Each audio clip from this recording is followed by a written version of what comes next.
자, 반갑습니다. 자, 이번에 그 22년 우리 2차 시험 총평인데요. 이제 웃어서는 될 일이 아닌데 너무 막 아까 한 번에 강의할 때 화낼 만큼 돼서 좀 어렵습니다. 문제가 다들 어렵다고 이야기를 하고 학생들이 어렵다고 이야기해가지고 시험장에 왔을 때 쌤들이 어렵다고 이야기를 해서 뭐 어느 정도 어려운가 이렇게 했더니 그 어렵게 나왔더라고요. 어렵게 나왔고 그래서 이게 우리 순경 시험에 맞냐 뭐 이런 생각들은 뭐 전국의 모든 강사들이 경찰 수험생을 강의하고 있는 강사들이라면 다 같은 생각을 가질 것 같아요. 그러니까 여러분 이번에 그 시험을 치는 수험생들 입장에서는 뭐 이럴 수는 있겠죠. 뭐 모두 다 어려우면 다 어렵고 또 쉬우면 다 쉽다. 뭐 그래서 뭐 어차피 상대 평가니까 뭐 이런 이야기를 또 할지도 모르겠으나 이제 걱정이 되는 부분이 이렇게 나온 것이 비정상적인 건데 이렇게 비정상적인 문제를 통해서 내가 이거 뭐 공부를 해도 되겠냐? 그 뭐 한 반년 더 공부한다 해가지고 이런 류의 문제를 또 맞출 수 있겠냐? 이렇게 해서 시험을 접을 생각을 하는 수험생들이 혹 있지 않을까 이런 생각이 좀 드는 거죠.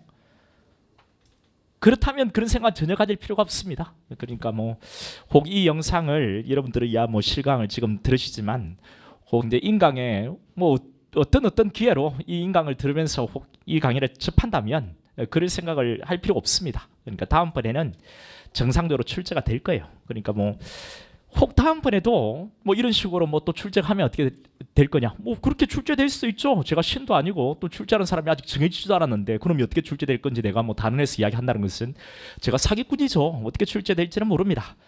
그리해서 이렇게 나온다면 우리가 또 어떻게 문제를 풀어야 되는지에 대해서도 고민을 해봐야 되겠다, 그죠? 그 두 가지를 해볼게요. 그러니까 일단은 이번 문제가 비정상적인 것이지 여러분의 공부가 잘못된 것은 아니라는 생각을 여러분이 좀 하셔야 되고요.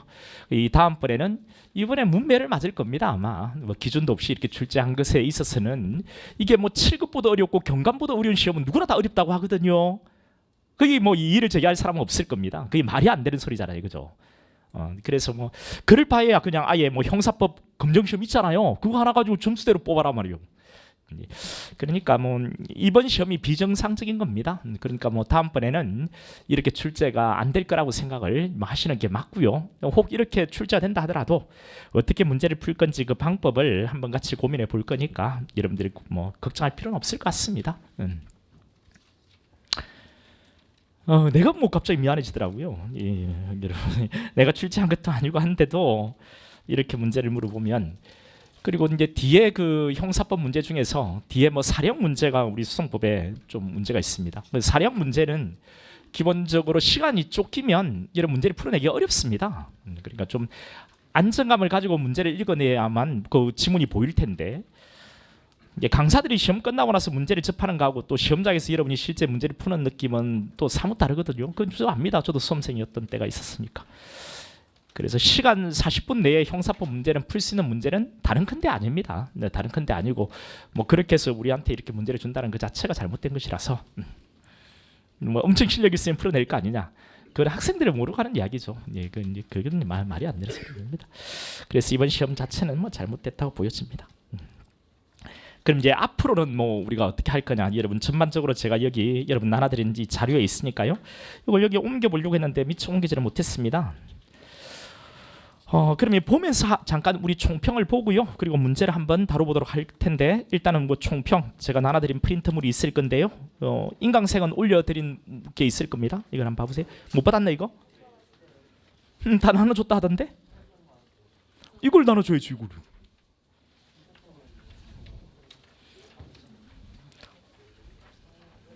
있네. 그래? 자네 못 받았어? 그렇구나. 이거 좀 달라고 좀 해주라.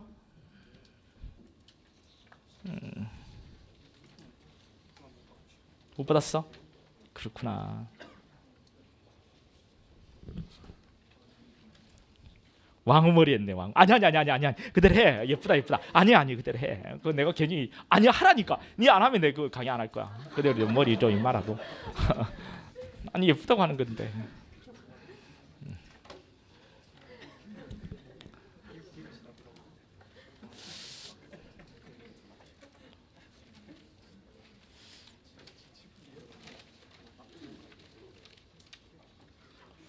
이제 경찰학도 어려웠다 하고요. 그다음에 헌법도 어려웠습니다. 헌법도 어려웠고 1차보다는 뭐 어려웠습니다. 1차보다는 어려웠고 아주 헌법 같은 경우에는 고난도 문제다 이렇게 이야기하기 어렵습니다. 형사법처럼 그렇게 어려운데 일단 헌법도 1차보다는 어렵습니다. 그래서 여러분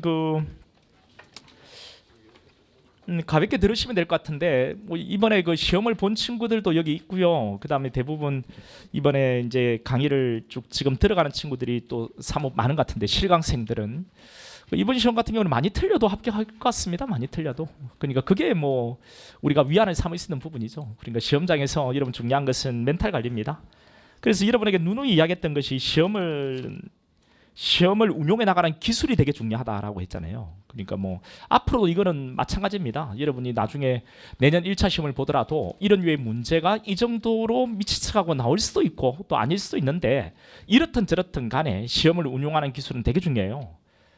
그래서 앞으로 모의고사에는 이런 류의 문제가 나올 수도 있고 또 안 나올 수도 있지만 여러분 멘탈을 흔들어 두는 그런 류의 선택지를 하나씩 넣어두는 것은 필요하겠다 이런 생각이 들어요. 그러면 그런 선택지가 있으면 그 선택지는 제끼고 푸는 겁니다. 그래서 모든 선택지를 다 알고 푼다는 것도 아니고요. 또 모든 문제를 다 맞춰야만 또 합격하는 시험도 아닙니다. 네, 그런 부분들을 잘 선별해서 제낄 수 있는 게 되게 중요한 거예요.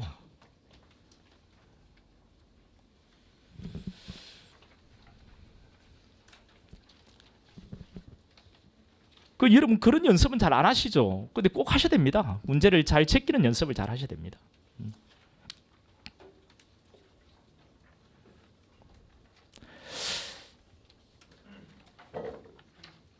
자, 형법 같은 경우에 우리 4번 문제 같은 경우에는 되게 어렵습니다. 되게 어렵고 해가지고 그 문제를 이리 풀고 있다는 것 자체가 웃긴 거예요. 여러분 혹 문제를 이번에도 우리 형사법 4번 문제를 풀고 있었다면 그건 바보 같은 짓입니다.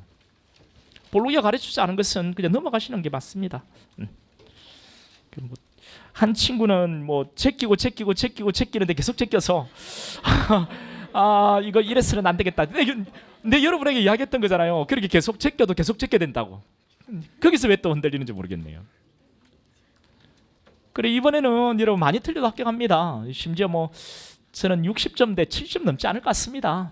어렵다고 하면 대폭 어렵고요. 이번처럼 어렵다고 한 적이 없는데 이거보다 조금 더 어렵다고는 했지만 이번처럼 아니었던 시험도 컷이 68점인가 떨어졌는데 나중에 한번 보세요. 이번 시험 같은 경우에는 60대 초반이면 정말 잘 나온 겁니다.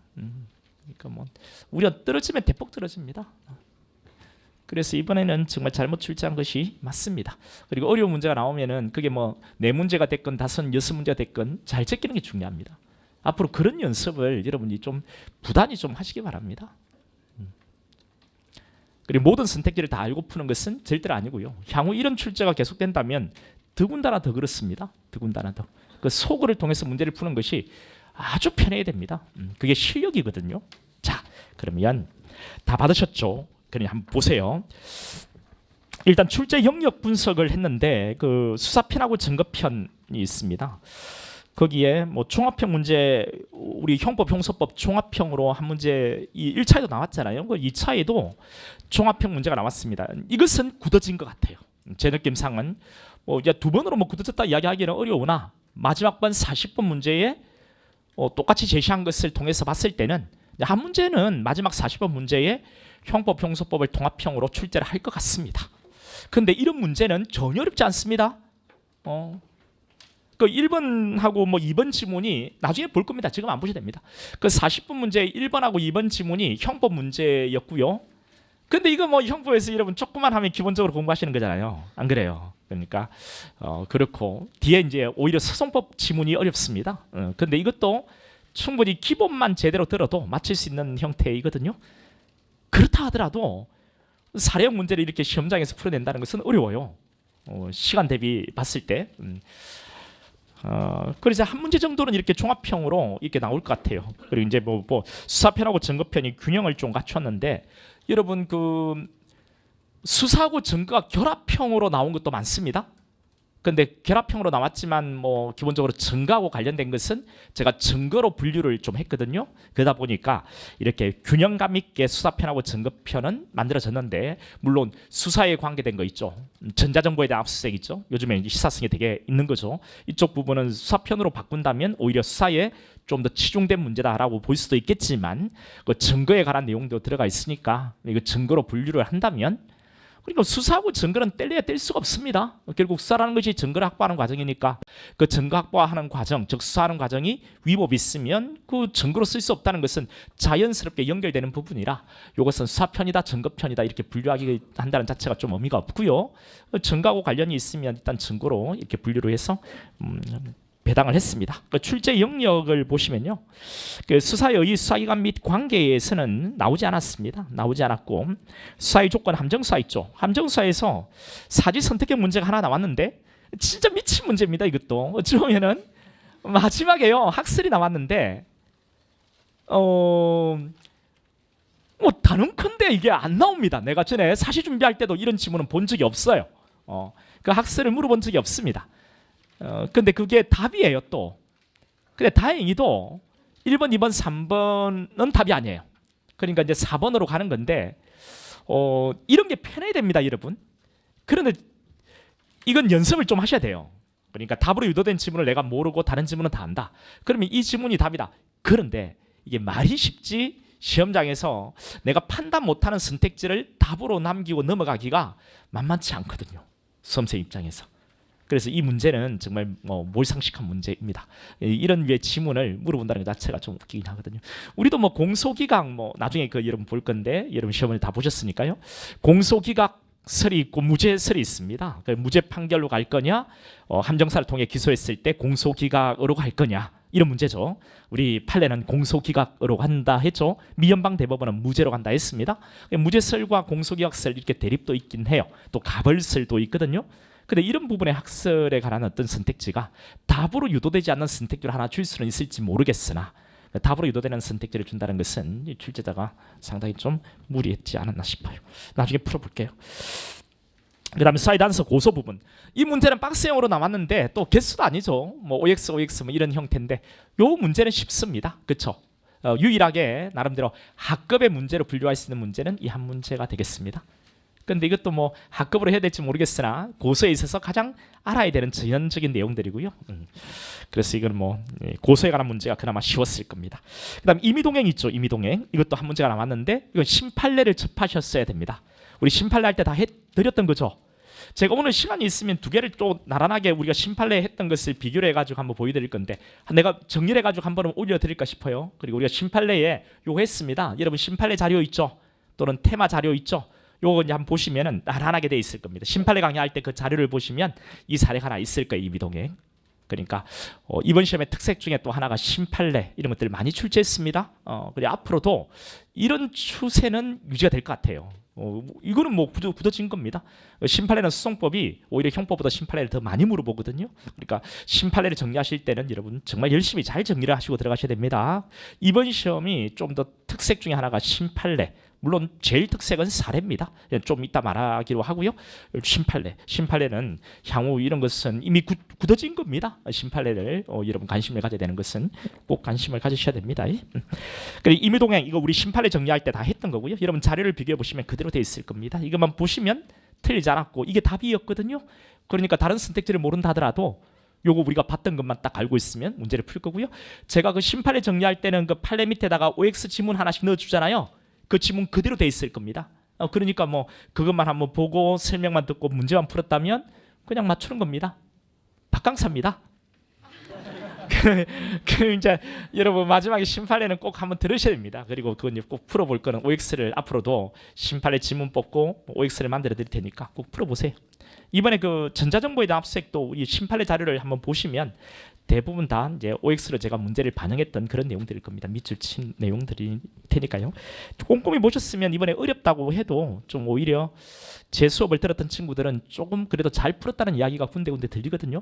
그래서 뭐 그래도 뭐 그 친구들 이야기만 제가 경청해가지고 이 문제는 뭐 내 수업만 들으면 다 풀 수 있다 뭐 이렇게 이야기할 수는 없고요. 문제 자체가 어려웠으니까. 네. 일단 한번 비교해 보세요. 그리고 심판의 중요성을 여러분 다시 한번 느껴보시기 바랍니다. 그다음에 강제수사에서 뭐 체포하고 구속 이 부분이 나왔는데요. 체포가 박스의 문제가 나왔습니다. 예, 구속이요. 구속도 한 문제가 나왔거든요. 이런 문제는 뭐 그렇게 딱히 많이 어렵다라고는 볼 수 없어요. 그런데 여기에 개정 조문들 있죠. 개정 조문들. 이번에 우리 개정 조문 마지막에 했잖아요. 심판의 개정 조문. 그 개정 조문이 하나 나왔습니다. 개정 조문. 그러니까 개정 조문들 이런 것들도 여러분이 관심을 가지셔야 돼요. 개정 조문. 나중에 문제 풀면서 이거다라고 말씀드려 볼게요. 그다음 대물 압수수색 여기에서 예, 문제가 나왔습니다. 근데 압수수색에서 한 문제밖에 안 나왔냐? 그렇지 않고요. 이 압수수색 부분이 증거 부분하고 연결되어 가지고 문제가 많이 나왔습니다. 그러면 압수수색 부분이 이제 증거에 있는 것을 이쪽으로 가져와도 됩니다. 그러니까 압수수색이 되게 많이 나왔다 이렇게 생각하시면 됩니다. 물론 증거하고 연결되어서 저는 증거로 분류를 했지만 압수수색이 문제가 많이 나왔어요. 그러니까 뭐 대인보다는 지금은 대물에 초점을 두는 게 맞습니다. 뭐 대물 압수수색에 대해서 특히 전자정보요. 전자정보 앞으로도 그럴 것 같습니다. 이제는 뭐 그 전자정보에 대한 압수가 일반적이겠죠. 이런 부분들은 판례들도 더 디테일하게 나올 거고요. 시험도 좀 더 판례가 디테일하게 나오면 우리 문제 풀기에도 좀 더 어려워질 수 있습니다. 근데 그런 부분들에 관심을 좀 가지셔야 될 것 같아요. 그 다음에 기술적인 수사, 증거 보전, 사회 종결, 불복 이런 부분들은 나오지 않았고요. 기소유 수사도 나오지 않았습니다. 예, 수사편, 종합형 이런 나오지 않았고요. 그 다음 증거법으로 들어가면 엄격한 증명과 자유로운 증명이 나왔는데요. 이거 나중에 우리가 풀어볼 건데 그 답으로 유도되는 선택지 있죠. 이게 어렵습니다. 답으로 유도되는 선택지가 여러분 지금까지 경험해 보지 못한 선택지예요. 근데 다른 선택지가 너무 쉬운 선택지거든요. 그래 결국은 뭐 나머지 하나가 답으로 여러분이 그 찍을 수가 있어야 됩니다. 그게 좀 편해지셔야 돼요 앞으로. 알겠죠? 근데 이것도 안 한 거는 아닙니다. 여러분 나중에 설명에 들어가면 아 그거였구나 이런 생각이 들 건데 그리 해도 이건 한 번도 답으로 나온 적이 없는 내용인데요. 시험에 나온 적이 없는 지문인데 나온 적이 있고 그게 답으로 유도됐던 겁니다. 나머지는 다 쉬우니까 이 문제도 그렇게 어려운 문제라고 분류하면 안 되는 거예요. 뒤에 가서 보겠습니다. 그 다음에 이법 수입 증거, 그 다음에 자백 배제 법칙, 전문 법칙. 이 전문 법칙에서 문제가 많이 나왔습니다. 전문 법칙, 전문 법칙. 여기는 두 문제라고 되어 있지만 실제로 그 밑에 가면 수사와 증거 종합형 있죠. 예, 수사와 증거 종합형. 이 종합형에 세 문제라고 했는데 이게 다 전부 다 전문 법칙하고 또 관련이 있습니다. 그러니까 전문 법칙에서 문제를 많이 물어봤어요. 그러니까 형법과 소송법 종합형 문제가 한 문제가 나왔습니다. 일단 문제는 이렇게 좀 배당이 되는데 전문 법칙 많이 나왔습니다. 전문 법칙 그리고 전자정보에 대한 압수수색에 대한 내용들도 일단 선택지가 많아요. 그 부분에 초점을 두셔야 될 것 같아요. 다음 장으로 넘어가 보면은 이제 총평은 그렇습니다. 전체적인 문제 난이도는 최상입니다. 그동안 뭐 출제된 형수법 문제 중에서 최고 난도입니다. 올해 뭐 나왔던 뭐 경간 이런 것보다 훨씬 어렵습니다. 성리보다 훨씬 어렵습니다. 다 어렵습니다. 다 어렵습니다. 웬만한 변식 문제보다 어렵습니다. 그러니까 문제가 있는 거죠. 자, 박스형 문제가 4문제로 출제됐는데 그중 개수를 물어보는 문제가 3문제입니다. 이것도 문제입니다. 아니 소송법만 놓고 이야기하는 겁니다. 지금 형사법 중에서 소송법만 떼가지고 박스형 문제가 4문제가 출제됐는데 그중에 3문제가 개수를 물어보는 문제면 또 안 되지 않을까요? 그죠? 개수를 물어보는 문제는 한때 없었다가 사실 뻘고름이 다시 나오는 건데 또 개수를 물어보는 문제가 어려운 문제입니다. 이런 문제, 이런 유의 어떤 출제는 진짜 뭐 안 맞습니다. 그런데 이제 앞으로도 박스형 문제가 뭐 서너 문제 선에서는 그 출제 것으로 보면 되겠어요. 그런데 그게 이제 뭐 개수를 물어보는 문제가 앞으로도 계속 유지가 될지 아니면 OX 뭐 이런 것들 있죠. 기억 니언티것 뭐 이렇게 바뀔지는 모르겠으나 일단은 뭐 한번 나오기 시작하면 또 물어보니까요. 모르겠습니다. 일단은 이건 뭐 제가 신이 아닌데 일단 박스형 문제는 뭐 4개 내지 5개 정도는 우리가 대비를 해두는 것이 더 맞을 듯 보여요. 그리고 모의고사에서 개수를 물어보는 문제를 그래도 뭐 기존에도 제가 한 뭐 4개 내지 5개 정도 여러분 항상 뭐 항상은 아니지만 시험에 제시를 했으니까 그런데 익숙해져 있으면 또 될 것 같아요. 이 부분은 계속 모의고사에도 유지를 해볼게요. 그 다음 이번 시험의 특징 중에 하나가 사례형 문제입니다. 사례형. 이 사례형이 시간도 있어야 되고요. 또 정확한 이해도 있어야 되고 어렵습니다. 사례형이. 그러니까 이게 또 형법의 앞에 여러분 어렵게 쭉 왔는데 마지막에 시간도 없는데 사례형 문제가 막 뒤에 연달아서 나와서 틀림없이 어려웠습니다. 이건 시간적 여유가 없으면 빠르게 읽으면 답이 안 나옵니다. 조바심이 느끼면서 문제를 풀면 어렵습니다. 어렵습니다. 그냥 이건 말이 안 되는 겁니다. 한마디로 말해서. 일단 이번 시험의 특색이 사례형인데 요거는 준비를 하셔야 됩니다. 그래서 이제 여러분들이 우리 동형 모의고사든 이렇게 모의고사를 했을 때 사례형 문제를 제가 좀 많이 줘봤단 말이죠. 그 사례형 문제는 여러분 대비하는 것이 맞긴 합니다. 이번만 이렇게 근데 사례형 문제를 풀어낼 수 있다는 것은 다른 문제는 쉽게 푼다는 거거든요. 그래서 앞으로도 모의고사든 뭐든 사례형 문제를 많이 접할 수 있도록 할 겁니다. 그러니까 뭐 그대로 뭐 따라오시면 되겠어요. 근데 그 사례형 문제가 우리 변시의 사례형 문제가 많이 나오거든요. 그 정도 수준만 우리가 딱 가지고 있으면 됩니다. 이번에도 한 그 정도 수준을 가지고 있으면 풀 수는 있거든요. 그러니까 앞으로 사례형 문제가 수성법에서 계속 유지가 된다 하더라도 그 부분은 어려움이 없게끔 해드릴 테니까 걱정할 필요 없습니다. 뭐 혹자는 뭐 사례형 강의를 따로 열어야 된다.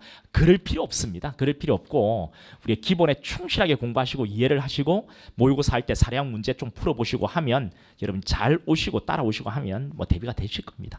근데 이제 한 가지 문제가 시간입니다. 이거는 출제의 잘못이니까 40만에 풀 수 없는 시험을 주면서 사례형을 주면 요것 때문에 문제입니다. 근데 그걸 어떻게 우리가 대비해가지고 대비하겠어요?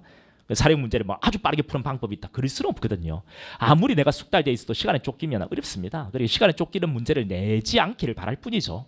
근데 일단은 뭐 그것까지 대비해가지고 우리가 공부할 수 없으니까 사례형 문제는 대비할 수 있도록 해드릴 테니까 걱정할 필요는 없을 것 같아요. 일단은 뭐 사례형 문제가 뭐 다수가 출제됐는데 요거는 준비를 하는 게 맞을 것 같습니다.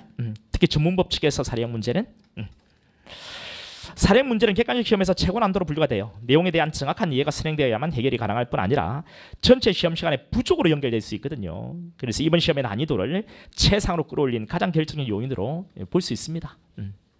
그냥 뭐 사례형 문제가 아닌 문제들도 그 선택지가 다 사례입니다. 거의 대부분. 그리고 오래 걸립니다.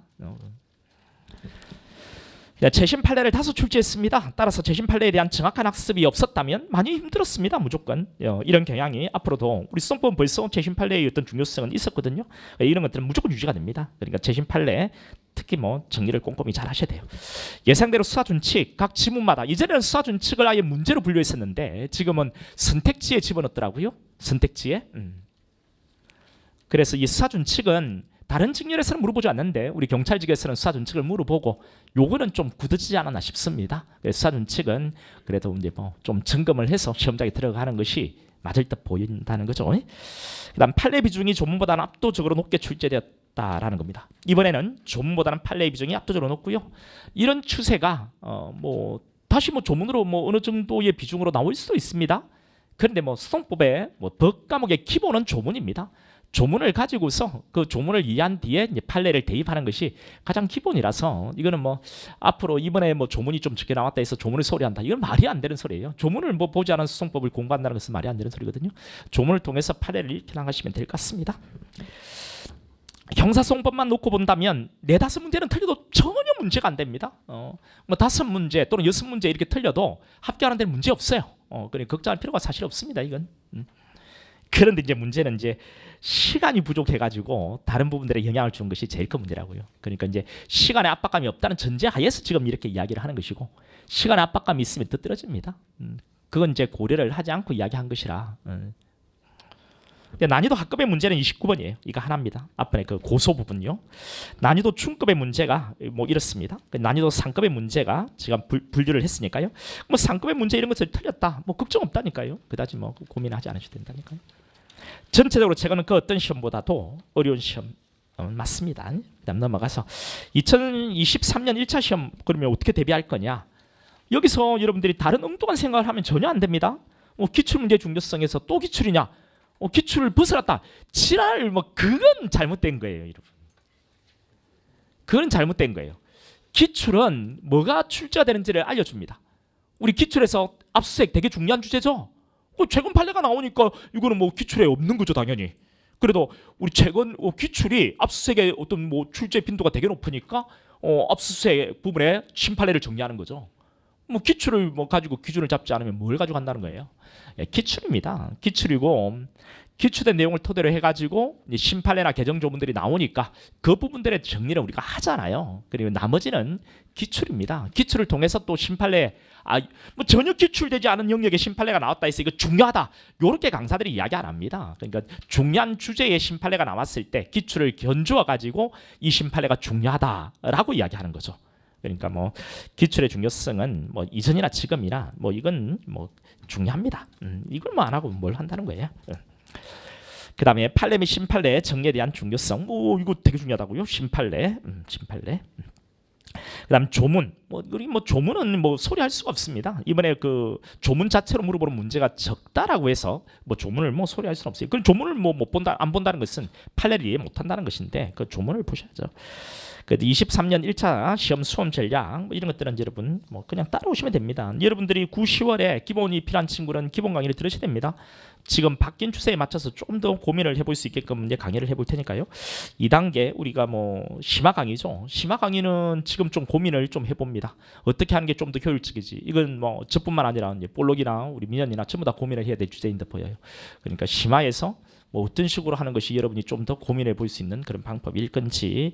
이게 3단계 우리 단원별 문제 이거 할 때는 좀 달리 해서 좀 난도가 좀 어려운 지문들이 반영이 돼서 여러분 멘탈을 흔들어 놓는 이런 유의 어떤 문제를 그게 답으로 유도될 수도 있고 안 될 수도 있지만 못 본 지문을 하나씩 좀 집어넣어 가지고 이런 지문을 잘 제끼는 연습을 좀 하는 것이 필요할 듯 보입니다. 찍기 특히 중요하겠죠. 지금처럼 심판례나 개정 조문이 이렇게 나오는 이런 상황에서는 우리 심판례 정리 이런 것들 특히 심판례 정리 이런 것들을 마지막에 하도록 하겠습니다. 자, 이렇게 해서 이제 마무리 짓고요. 그 문제 풀면서 우리가 한 번씩 좀 보겠지만 결국은 기본 중요합니다. 기본 중요하고 그 이번에 문제를 제가 보면서 좀 느낀 것은 형법이나 수성법 전반을 이해를 하고 있어야 된다. 또 헌법 전반에 대한 이해가 좀 되어 있어야 된다. 이런 느낌이 좀 들었어요. 이번 문제만 놓고 봤을 때. 근데 전반을 이해한다는 것은 이해력이 기본적으로 있어야 된다는 겁니다. 또 이해를 하기 위한 공부를 해야 된다는 거예요. 그냥 이 지문 받고 OX 이렇게만 하면 안 됩니다. 그 이해 전반을 해야 되는데 그러면 이해 전반을 어떻게 시킬 거냐? 이게 고민이 되더라고요. 볼록이하고 잠깐 이야기해봤습니다. 그 이해 전반을 시킬 때 기본서를 정독하는 게 필요하다. 네, 그래서 볼록이한테 이랬습니다. 기본서를 맹목적으로 읽고 있으면 나는 안 된다고 본다. 볼록이도 그래 맞다. 저도 공부를 해봐서 알고 볼록이도 공부를 해봐서 알고 여러분도 공부를 해봐서 알지만 기본서를 그냥 맹목적으로 읽고 있으면 그 이해가 깊어지질 않습니다. 그럼 내가 이해를 하고 있는지 모르고 있는지 모를 정도로 넘어가거든요. 나중에 이제 돌이켜 보면 이해가 안 되고 그냥 글만 읽고 넘어간 것은 별 의미가 없거든요. 그래서 여러분이 가능하다면 스터디 같은 걸 한번 해보세요. 그러니까 볼록이하고도 시부리 보는 거. 이게 되게 중요한 이야기다. 이런 이야기를 했거든요. 그래서 스터디를 여러분 해보세요. 가능하다면 볼록이하고는 그 스터디가 나름대로 의미가 있겠다. 스터디를 일방적으로 듣기만 하는 거 안 됩니다. 내가 시부리 보는 스터디요. 스터디를 해보면 내가 알고 있는 주제인지 모르고 있는 주제인지 알게 되고 또 설명하기 위해서는 좀 더 디테일하게 들어가서 준비를 할 수 있어서 요거는 이번처럼 시험이 나온 시험의 경우는 더군다나 더 그렇고 그렇지 않아도 이 설명해 보는 것은 정말 좋은 공부이거든요. 그래서 여러분들이 스터디를 할 수 있으면 지금은 또 공부를 할 때 이번 시험이 끝나고 나서 좀 쉬고 싶은 욕구도 생기고요. 아직 시험이 남아 있으니까 좀 쉬고 싶을 때 이때 스터디는 상당히 여러분에게 의미가 있지 않을까 이런 생각이 듭니다. 그래서 이제 좀 열심히 하는 놈들이 있으면 같이 시간을 잡아가지고 스터디를 한번 해보세요. 자, 그 스터디를 여러분 구성해서 할 때 도움이 필요하면은 제가 좀 도와줄 수 있는 것이 있으면 여러분 도움을 드릴 테니까요. 한번 고민 한번 해보세요. 그리고 학원에도 이야기해가지고 스터디가 어떤 식으로 좀 진행되는 것이 좀 더 여러분에게 도움이 될지도 한번 학원하고도 이야기를 한번 해볼게요. 자, 그러면 총평은 전반적으로 끝났고요. 그럼 이제 문제를 한번 보죠. 문제를 보면서 어떻게 문제가 나왔는지 어떻게 대비해야 되는지 그럼 다시 한번 보겠습니다. 문제는 여러분들이 다 있으시니까요. 여기 이제 문제를 가지고 왔는데 체포에 관한 설명 중 옳은 것은 모두 몇 개인가? 체포. 이런 문제가 나왔네요. 체포. 기억번 선택지가 있습니다. 이런 프린트를 보셔도 돼요. 이게 잘 안 보이죠? 잘 안 보이면 그냥 프린트 볼까요? 프린트 볼까요? 뭐 프린트 보셔도 되고 이거 보셔도 됩니다. 검사하고 사법경찰관의 상호 협력과 일반적인 수사 준칙에 관한 규정 31조에 의하면 사법경찰관은 동일한 범죄 사실로 다시 체포영장을 신청하는 경우에 그 취지를 체포영장 신청서에 적어야 한다. 적어야 합니다. 적어야 합니다. 이거는 우리 수사준칙 규정을 좀 꼼꼼히 점검을 하셔야 되는데요. 적어야 한다. 이거 옳은 거죠. 그 다음 이제 미연번인데요.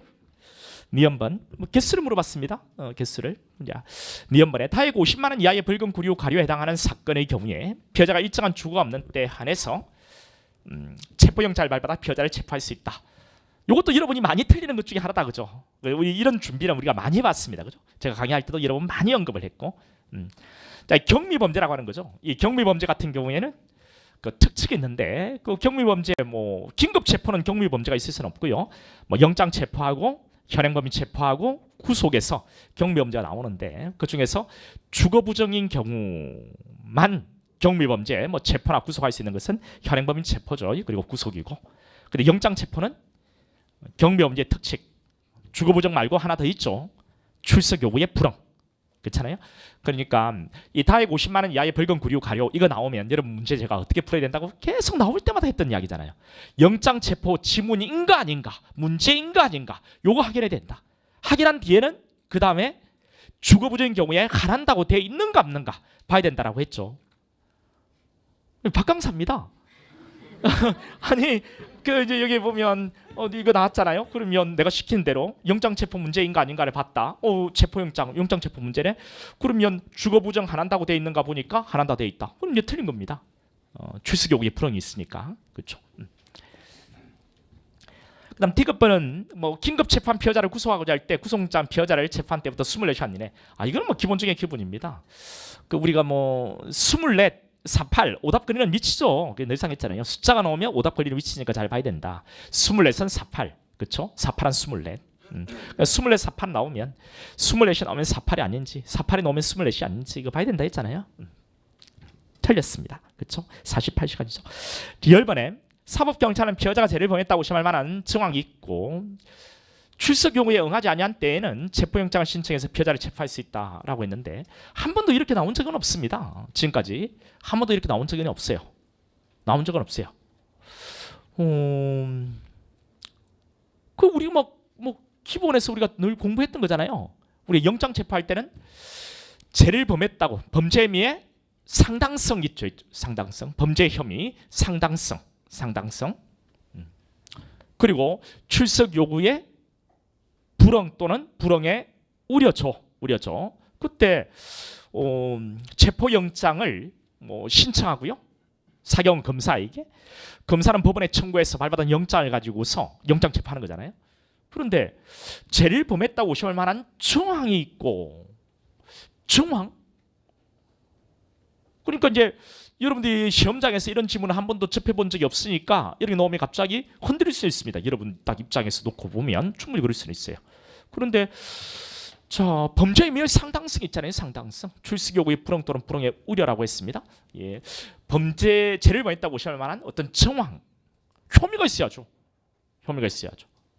범죄 혐의의 상당성, 객관적 혐의라고 했는데 정황이 있다. 정황, 분위기거든요. 그리고 응하지 않았다. 자 체포영장 신청해서 체포할 수 있다. 이건 틀렸다고 해야 되는 게 맞겠습니다. 됐죠? 그다음 미연번은 우리가 많이 했던 거죠. 마약이죠. 마약. 이건 긴급 체포하면 자 이거는 위법하지 아니하다. 위법하죠. 이거는 긴급 체포 요건을 갖추고 있지 않습니다. 그렇죠? 긴급성 요건 탈락이죠. 이거는 많이 했던 거죠. 그다음 29번 문제인데 이 고소입니다. 이게 그나마 합급 문제였습니다. 여기 보면 범죄 당시 고소 능력이 없던 피해자가 그 후에 비로소 고소 능력이 생겼다면 고소기관은 고소 능력이 생긴 때로부터 기산한다. 이거 어떻습니까? 고소 능력이 생긴 때로부터 기산한다. 맞죠? 고소 능력이 없다는 것은 고소를 할 수 없는 불가항력적 사유라고 보죠. 그러면 그 사유가 소멸한 때부터 고소 능력이 생긴 때로부터 진행한다. 옳은 거고요. 형사소송법상 고소의 대리는 허용되나 고소의 취소의 대리는 허용되지 않는다. 틀렸죠? 예, 고소나 고소 취소 전부 다 대리가 가능합니다. 형사 절차에서는 그 대리를 허용하는 명문의 규정이 있어야 돼요. 그 고소나 고소 취소는 전부 다 대리를 허용하는 명문의 규정이 있습니다. 기존에는 이제 고소하고 고발하고를 비교해서 많이 물어봤죠. 그렇죠? 그다음 D급반. 고소인은 범죄 사실을 특정하여 신고하면 족하고 범인이 누구인지 나아가 범인 중 처벌 구하는 자가 누구인지를 적시할 필요는 없다. 그렇죠. 우리가 이것도 많이 했던 거죠. 고소라는 것은 범죄 사실을 특정하는 겁니다. 이때 범인은 특정할 필요가 없다라고 했고요. 또 일시장소방법을 구체적으로 특정할 필요는 없습니다. 그렇죠? 그러니까 뭐 누구를 지정해서 처벌을 구하고 있다는 것을 확정할 수 있을 정도면 된다라고 했죠. 그렇죠? D급반. 옳은 지문이 되는 거죠.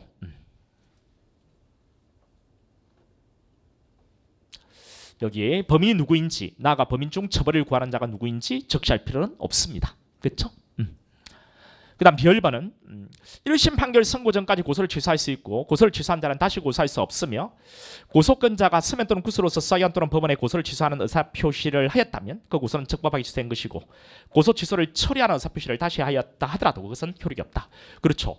고소 취소를 하면 이건 물릴 수가 없습니다. 고소 취소한 뒤에 이걸 처리하는 의사표시를 해도 이건 아무런 효력이 없어요.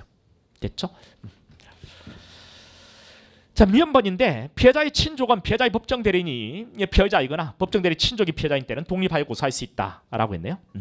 자, 우리 피해자의 친족, 그러니까 뭐 피해자의 법정 대리인이 피해자이다, 법정 대리 친족이 피해자다. 그러면 피해자의 친족이 독립하여 고소할 수 있죠. 그렇죠? 독립하여란 말의 의미는 고유권이다. 뭐 이런 이야기도 했습니다. 이건 뭐 학급의 문제예요. 이건 틀리면 안 되는 겁니다. 그다음 압수수색에 관한 설명. 자, 1번 볼까요? 검사 또는 사경관이 피해자를 영장에 의해서 체포하는 경우에 필요한 때는 영장 없이 타인의 주거나 타인이 간수하는 가혹 근조물 항목이 선찬해서 피해자 수색이 허용된다라고 했습니다. 요거는 그 빠졌죠 뒤에, 그렇죠? 단서가, 그렇죠? 그러니까 뭐 이전에는 이렇게 되어 있었습니다. 그래서 헌재가 물론 여기 수사라고 이제 법조문에 되어 있었다 그죠? 뭐 수사는 수색으로 이해했으니까. 그래서 불합치 결정을 했죠. 불합치 결정을 뭐 영장주의에 반한다고. 왜 영장주의에 반합니까?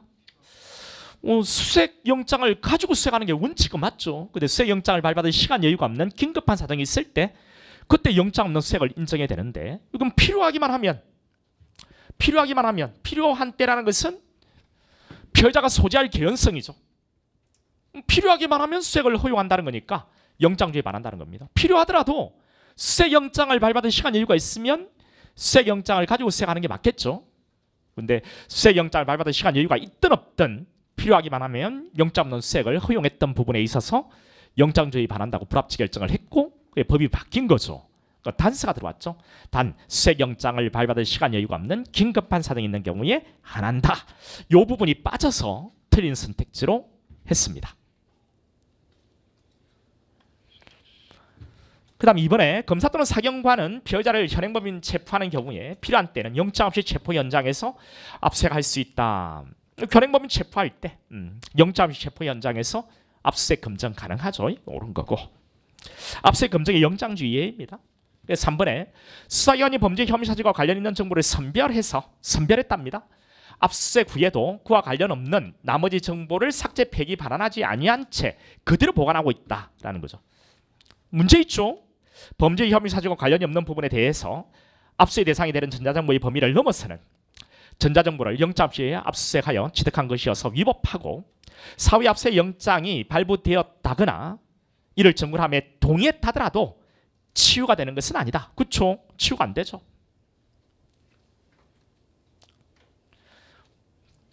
위법하게 압수해 놓고서 근데 그게 위법한데 나중에 뭐 영장이 발부되었다 그리고 뭐 청구를 하는데 동의했다 그렇다고 해서 그 위법성이 치유되지는 않습니다. 그 다음 4번요.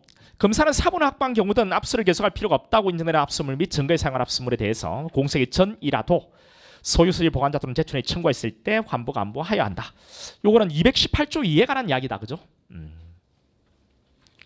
우리 환부나 간부는 여러분 많이 들었을 건데 환부나 간부는 이전에는 법원의 환부 간부 압수물 처리요. 법원의 환부 간부를 여기다 준용을 했었는데 준용 규정을 없애버리고 간부 환부는 별도로 신설했다. 우리 많이 했죠. 218조 2 수사기관의 간부 환부 그 이야기니까요. 알고 있어야 되죠. 우리 많이 했던 거고. 그렇죠. 그런 겁니다. 그다음 함정사. 함정사에 관한 것인데 기억 볼까요? 물품 반출 업무 담당자 A가 물품을 밀반출하는 갑의 행위를 소속회사에 자진하여 소속회사에 사전에 알리고 그 정확한 증거를 확보하기 위해서 갑의 밀반출 행위를 묵인한 경우에 이런 함정사에 해당하지 않는다. 여러분 뭐 수사기관이 하는 게 함정사죠, 그렇죠? 수사기관이 하는 거. 근데 그 수사기관이 하는 것도 기회를 제공하는 것은 함정사가 아닙니다. 그렇죠? 기회를 제공하는 것은 또 이게 뭐 수사기관입니까? 물품 반출을 업무 담당자입니다. 또 요놈이 범위를 유발시켰습니까? 아니죠. 그냥 기회를 준 거죠. 그 수사기관이 기회를 줘도 함정사가 아닌데 일반인이 기회를 준 겁니다. 이게 함정사입니까? 아니잖아요. 그러니까 이제 처음 보는 지문이 막길이 등장한다 하더라도 오래전 판례거든요. 이 판례가 거의 나온 적이 다른 건데 없습니다. 모든 증의를 통틀어 봐도 이런 지문이 나오면 어쩔 수 없어요. 그냥 여러분들이 그냥 좀 편하게 기본에서 봤던 내용을 가지고 하세요. 근데 그 내용으로 안 풀리는 내용이 없게끔 하는 것이 지금 제가 고민해보는 내용 중에 하나입니다. 앞으로도 이런 형태가 나온다면 기본을 딱 닦은 내용으로 풀 수 있게끔 처음 보는 내용이 해도 그 부분을 해야 되겠다, 이런 생각이 들어요. 그때는 그래서 여러분 스터디 이야기 해본 겁니다. 여러분도 그냥 눈에만 익히고 넘어가는 게 아니고 뭔가 요걸 만약에요 이런 형태로 어느 정도 계속 간다라고 하면 이해가 필요합니다. 어느 정도는. 그래서 이 이해는 혼자서 책을 읽는 거, 기본서를 읽는 거, 그러면서 이해를 하면서 행간의 의미까지 읽어내는 기본서를 읽으면 좋죠. 혼자 해도 됩니다. 근데 그게 만만치 않아서 이제 스터디를 해보는 것은 어떨까, 이런 생각을 해본 거예요. 그리고 이제 가르칠 때도, 강의를 할 때도 기본적인, 이거는 헌법도 마찬가지인데 기본적인 이해가 돼 있으면 뭐 소거를 하더라도 기본적인 이해를 갖고 있으면 풀 수 있게끔은 좀 해야 되겠다. 그리고 기본적인 이해 틀을 넓히는 그런 것은 필요하겠다. 강의도 필요하겠고 여러분도 좀 필요하겠고. 이거는 뭐 이렇게 출제가 되었다 해서 그런 건 아니고요. 이렇게 준비를 해두면 훨씬 더 암기의 양을 줄일 수는 있고 오히려 단순히 암기하는 문제보다 더 쉬울 수가 있거든요. 그러니까 방금 이름 같은 경우에도 우리가 함정사의 기본 개념만 갖고 있으면 된다, 그죠? 처음 접하는 거라 하더라도 아니 함정사는 수학이 하는 거잖아요, 그렇죠? 또 범위를 유발시키는 게 함정사라 했잖아요. 일반이잖아요, 일반. 또 범위를 유발시킨 것도 아니고 기회를 준 거죠. 이게 어떻게 함정사겠어요? 함정사 주장을 했었는데 이 사안에서 뭐 일고의 가치도 없다고 배척했습니다. 이거는 판례 사안도. 됐죠? 그다음에 이번에 왜요? 내가 뭐 이야기 뭐 여러분들이 내를 보는 표정들이 좀 이상한데 이거 내가 뭐 잘못 이야기했습니까? 네? 자, 이미 마약류 관리에 관한 법률 위반죄를 범한 갑을 금가하기 위해서 수사기관이 정보를 이용해서, 이거는 우리 많이 했던 거죠, 그렇죠? 요거는 정보를 이용해서 근거 장소로 금가하기 위해서 유인한 것은 함정사가 아니죠. 함정사는 뭐 범죄를 범할 의사가 없는 놈을 범위를 유발시켜서 범죄를 범하게 하는 것, 그리고 이놈을 수사를 하는 게 우리가 함정사니까요. 금가하기 위해서 유인한 것은 함정사가 아니고 이거는 많이 했던 거죠. 자, 3번에 이것도 많이 했었습니다. 이런 것들은 여러분 절대 놓치면 안 돼요. 여기 사적인 동기가 있었는데 여기 있네요. 사적인 동기에 의해서 수사기관 직접 관련이 없이, 그러니까 이건 함정사에 해당하지 않죠. 그 다음 4번에 함정사가 위법하다고 평가받는, 아까 이겁니다. 이런 학설이 한 번도 나온 적이 없는 건데 뭐 이런 게 물어봤어요. 이게 이제 답으로 유도됐던 거죠. 함정사가 위법하다고 평가받는 경우에 공소기각설은 수사기관이 제공한 범죄의 동기나 기회를 일반인이 뿌리칠 수 없다는 범죄인의 개인의 특수한 사항으로 인하여 가벌적 위법성이 결여된다는 것을 논거로 하여 공소유예 판결한다. 여러분, 벌을 가할 수 있는 위법성이 결여된다라는 겁니다. 그러니까 벌을 가할 수 없다면, 우리 가벌적 위법성이 결여된다면, 우리가 위법성이 없으면 뭔데요? 이거는 뭐 형법 지식 처음 보는 지문이다. 그렇다고 했을 때도 일단 1번, 2번, 3번이 다 옳으니까 이 4번이 답이에요. 알겠죠? 고민하지 말고 이렇게 넘어가셔야 됩니다. 1번, 2번, 3번은 풀 수 있잖아요. 1번, 2번, 3번 못 풀었다. 그러면 여러분들 이건 이제 다른 이거 때문에 틀렸다 이렇게 하시면 안 돼요. 이건 앞으로 이런 게 나올 수 있고 한데 이건 문제 아니에요. 이거 때문에 그런 거 아니에요. 이 지문은 사실 몰라도 됩니다. 몰라도 됩니다. 내가 넘어가고 1번, 2번, 3번, 4번 이거 답이지. 이게 맞아요. 앞으로도. 그나마 이제 뭐 한번 설명할 필요성도 없습니다. 다음에 이게 안 나올 거니까. 그런데 여러분 조금만 생각해 보시면요, 위법성이 결여되어 있으면 무죄 아닙니까? 무죄 아니에요? 무죄? 구속력 해당성이 없어도 무죄고 구속에 해당하지만 위법성이 결여돼도 무죄 아닙니까? 무죄입니다. 그러니까 무죄설 있죠. 함정사를 통해서 기소했을 때 무죄 판결로 종결해야 된다. 무죄설이 있다 있죠. 그러니까 미국은 무죄라고 했잖아요. 미국은 무죄입니다. 그래서 이제 미 연방 대법원 판례를 통해서 만들어진 게 함정사인데요. 우리나라에서도 그걸 받아들여서 무죄를 주장하는 학자들이 있습니다. 그 무죄설을 주장하는 학자들이 바로 이런 이유로 무죄로 종결이 된다고 해요. 가벌적 위법성이 결여되니까 무죄라고 해야 된다. 미국이 그렇습니다. 미국이. 근데 우리나라는 기소 자체가 바로 위법 무효라고 하는 거죠. 기소 자체가 바로 위법 무효. 그러니까 소송 조건 자체가 불급이다라는 겁니다. 그러니까 공기판인 거죠, 우리는. 그렇죠? 기소 자체가 위법 무효여야 공기판으로 가는 거잖아요. 틀렸습니다. 그 다음에 32 구속인데요. 구속 볼까요? 검사하고 사법경찰관의 상호 협력과 일반적인 수사 준칙에 관한 규정 35조에 의하면 검사 또는 사경관은 구속영장 유효기간 내에 영장 집행에 착수하지 못한 경우 반환 사유 등을 적은 영장 반환서에 해당 영장을 첨부하여 적시법원에 반환해야 하고 구속영장 여러 통 발부된 경우에 모두 반환해야 한다. 했던 거죠? 모두 다 반환해야 된다고. 모두 발언해야 돼. 여러분 모의고사 할 때 제가 이 선택지를 드린 것 같은데, 그리고 뭐 마지막에 우리 그 수사준칙 한번 꼼꼼히 좀 점검하자고 다시 정리할 때도 다 우리가 했던 거죠. 모두 발언해야 한다. 자, 2번. 체포된 피해자에 대해서 구속영장 청구받은 관할지방 판사는 구속사유의 전부를 심리 판단하기 위해서 지체 없이 피해자를 신문해야 한다라고 되어 있습니다. 구속영장을 청구받은 판사입니다. 그 신문해야 되죠. 구속영장은 필요적 신문 제도가 도입되어 있죠. 영장실질심사 필요적이죠. 신문해야 한다. 옳은 거죠. 그 다음 구속적부심 절차에서 작성된 조서 311조 법원법관의 조서에 해당하는 것이 아니라 옳은 거다. 그죠? 315조 3호 기타 특히 신용할 만한 정황에 의 작성된 문서로서 당일 적는 인전 서류에 해당한다. 이건 많이 나왔던 거죠. 그냥 이렇게 자세하게 주지 않고 뭐 311조 뭐 이렇게 하는 거죠. 311조 틀리고 315조죠. 이거는 뭐 311조가 아니고 315조다. 이렇게 친절하게 다 서술을 했네요. 옳은 겁니다. 이런 것들은 뭐 틀리면 안 되는 거죠. 그다음 구속영장을 집행하면은 피해자의 신청 있는 때에 한해서 사본을 교부할 수 있다. 아니에요. 요거는 이제 개정조문이다. 그죠?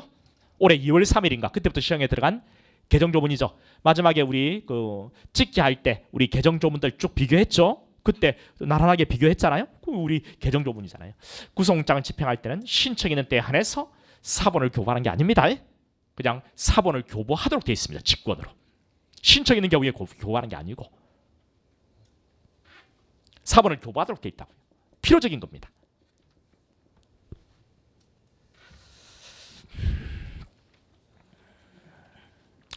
그러면 이런 것들도 이런 보세요. 그러면 내가 이 개정조문은 여러분 무조건 점검하고 들어가셔야 돼요.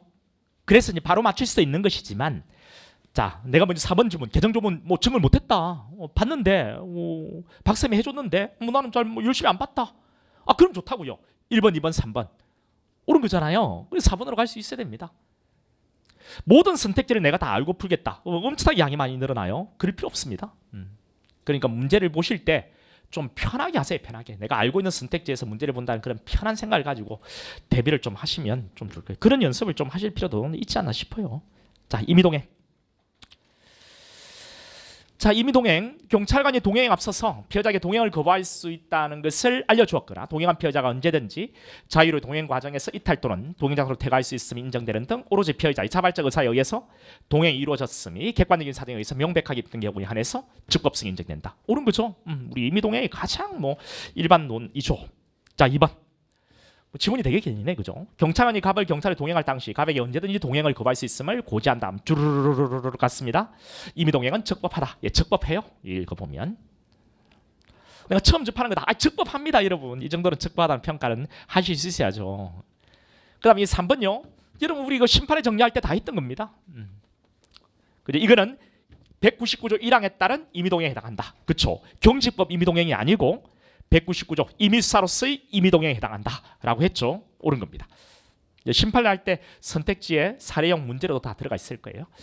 자, 경찰관 갑이 정신상태, 신체, 주사바늘 자국, 알코올 솜, 휴대, 그다음에 전과 등을 근거로 마약류 혐의가 상당하다고 판단하여 임의동행을 요구하였고 동행장소의 경찰서에서 갑에게 마약류 투약 혐의를 밝힐 수 있는 소변과 모발의 임의 제출을 요구했다면 이 임의동행은 우리 뭐라고요?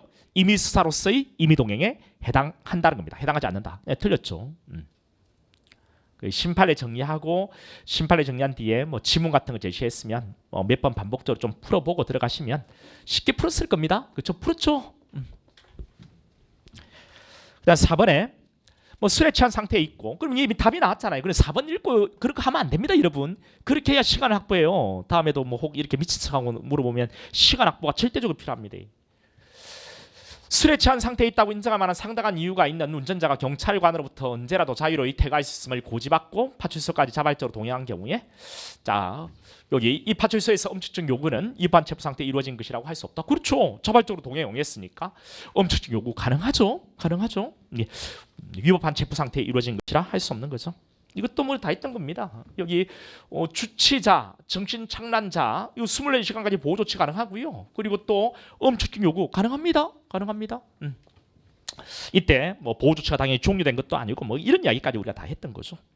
그다음 엄격한 증명과 자유로운 증명. 요거 볼 건데 여러분 엄격한 증명과 자유로운 증명에 대한 개념은 우리 익히 뭐 가장 기본적인 내용 가지고 있다 그죠? 또 엄격한 증명의 대상, 자유로운 증명의 대상 구분도 할 수 있고요.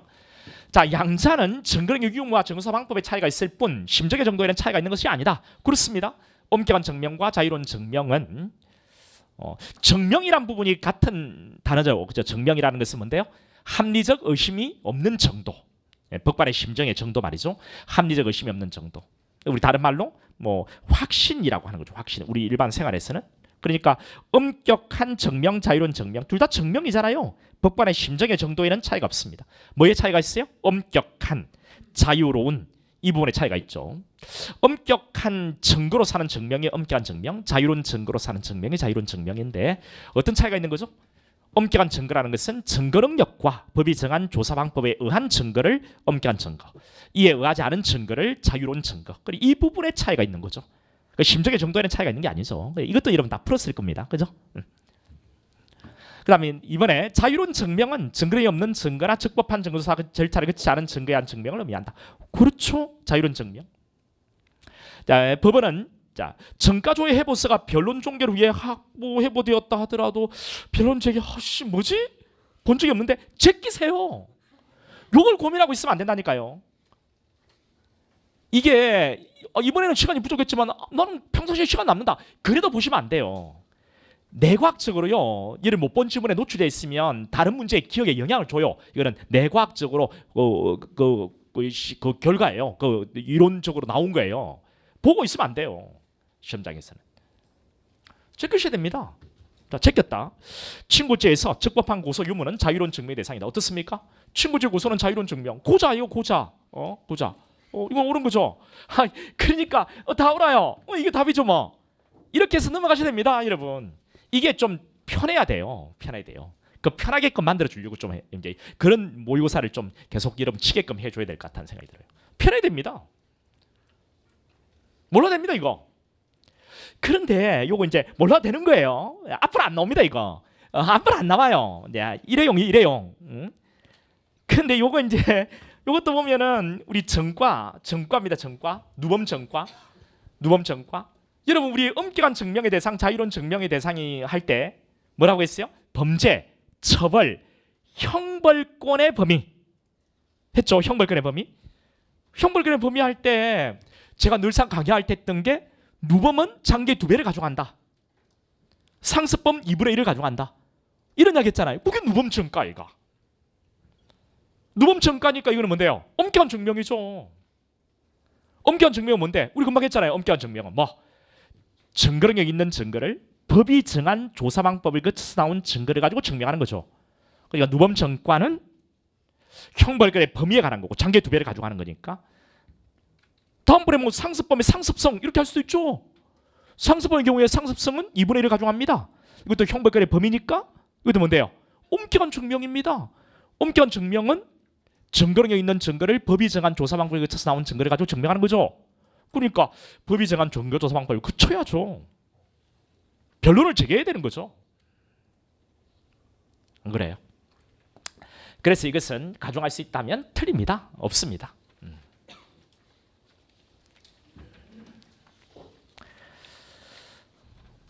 자, 그러면 이제 몇 개 우리가 문제를 쭉 봤는데 앞번에 그 함정사도 그렇고요. 처음 보는 지문 톡 등록하고 톡 들어왔죠. 그게 다 답으로 유도됐습니다. 원래 이거는 답으로 유도되지 않고 주는 게 일반적입니다. 처음 물어보는 걸 하나 주더라도. 근데 답으로 유도됐죠. 이런 것들도 편하게 넘어가가지고 이게 답이야 찍고 넘어갈 수 있도록 하시라고요. 그러면 이런 일회용으로 나오는 것을 알려고 엄청나게 버둥거리지 않아도 양을 줄이면서 할 수 있잖아요. 자, 그 다음에 35번 이제부터 사례가 뭐 사례 35번 사례, 30번 사례, 37번도 사례예요. 그 다음에 38번 이것도 뭐 거의 사례예요. 39번 사례, 40번 사례. 미쳤습니다. 지금 형법 문제를 풀면서 시간도 없고 미쳐 죽겠는데 욕도 좀 하고 싶은데 내가 지금 엄청 찾고 있어요. 근데 뭐 진짜 마지막에 사례 하면 그 이제 경찰도 풀어야 되는데 진짜 말 같지도 않은 거죠. 이게. 근데 이번에 했을 때 야, 출제를 할 때는 내 새끼가 들어가서 그 시험을 본다는 생각으로 출제를 해야 되겠구나. 내 새끼가 들어가가지고. 아이고, 그 이제 참 마지막에 얼마나 힘들었을까 싶어요. 사례도 대단키네요. 그냥 씨발 거 진짜 하면서 그냥 넘어갔을 것 같아. 그냥 에이씨 경찰에 풀까? 경찰에 넘어가서 잘 풀려야 되는데 경찰은 더 어려워. 아이고 참네. 이제 풀고 나서 이제 헌법 이제 쉬워. 이거는 쉽겠지 했더니 헌법도 어려워. 아이고 진짜 참. 이번에 헌법도 어렵습니다. 헌법도 어렵고 이전에 한 4개 정도 틀리면 됐던 1차에 뭐 2차에서 한 7, 8개 틀려도 되겠습니다. 7, 8개 틀려도. 내만 그런 게 아니고 뭐 다들 그렇게 평가를 하니까 그렇게 봐도 됩니다. 그러니까 이게 뭐 시험인가요? 자, 이제 보죠. A는 2022년 2월 10일 야, 힘든 게 왔는데 이게 읽힐까 싶습니다. 나는.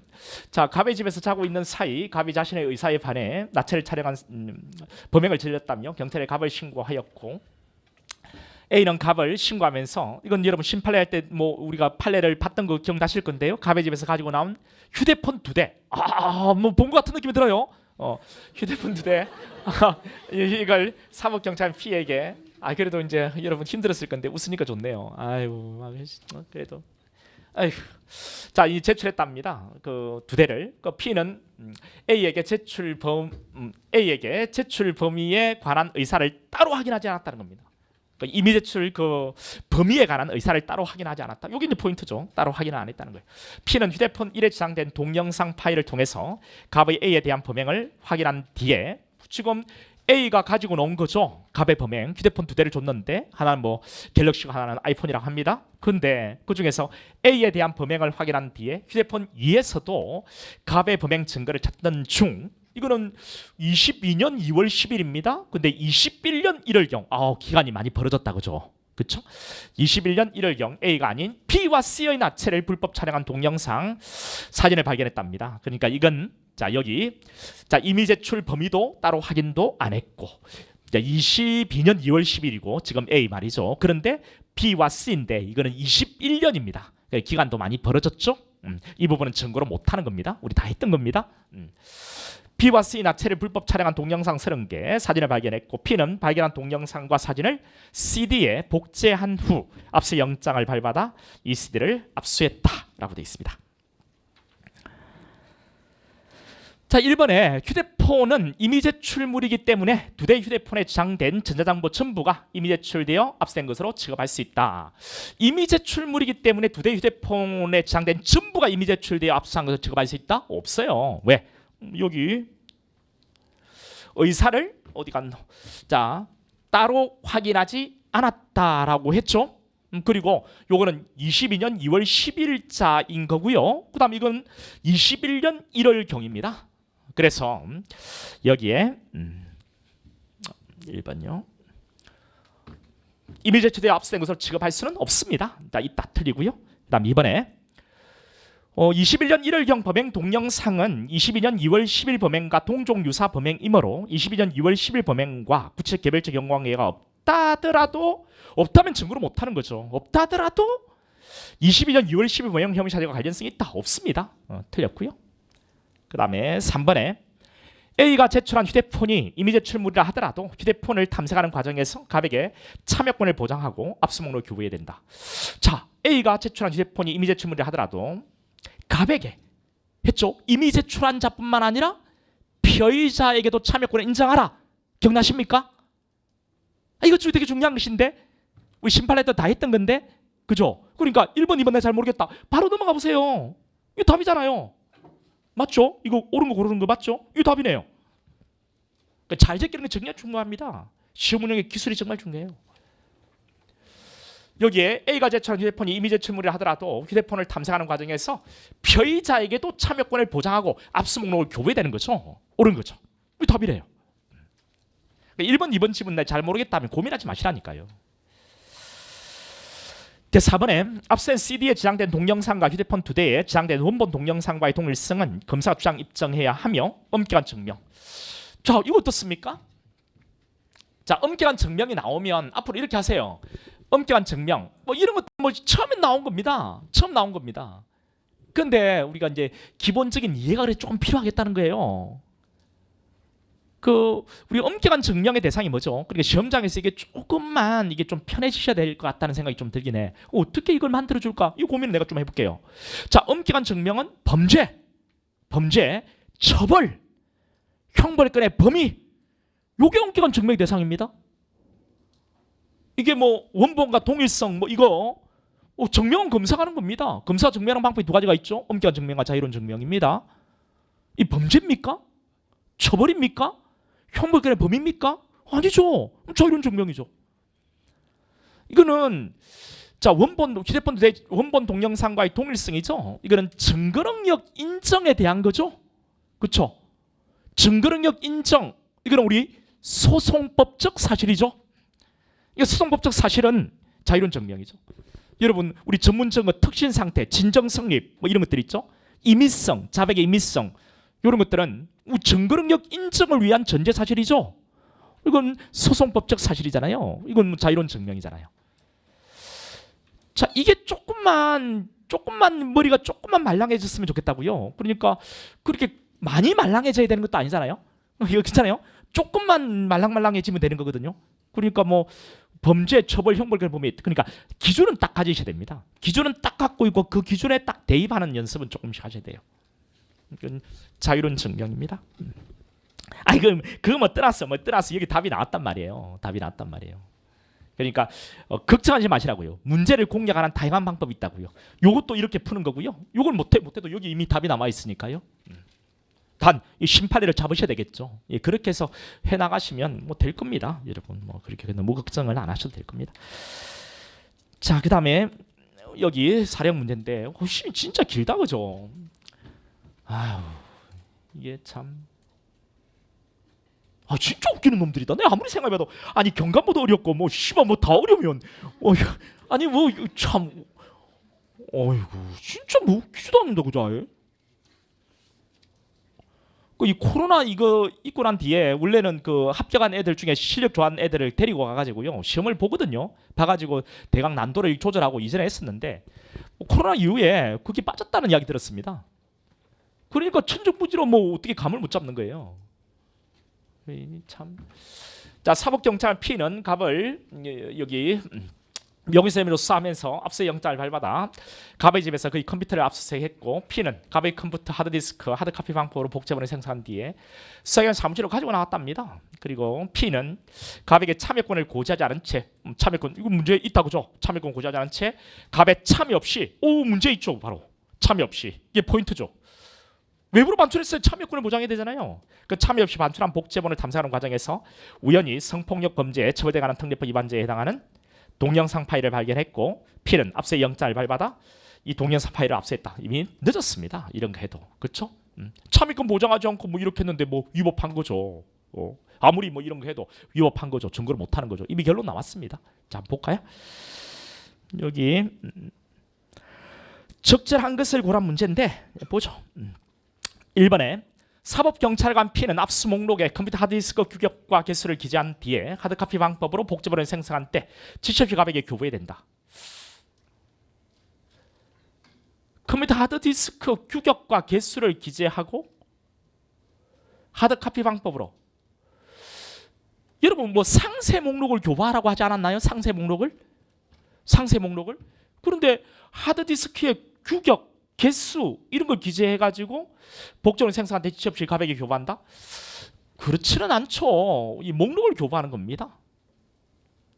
압수를 했을 때. 그런데 지금 이거 뭐라고 했어요? 여기에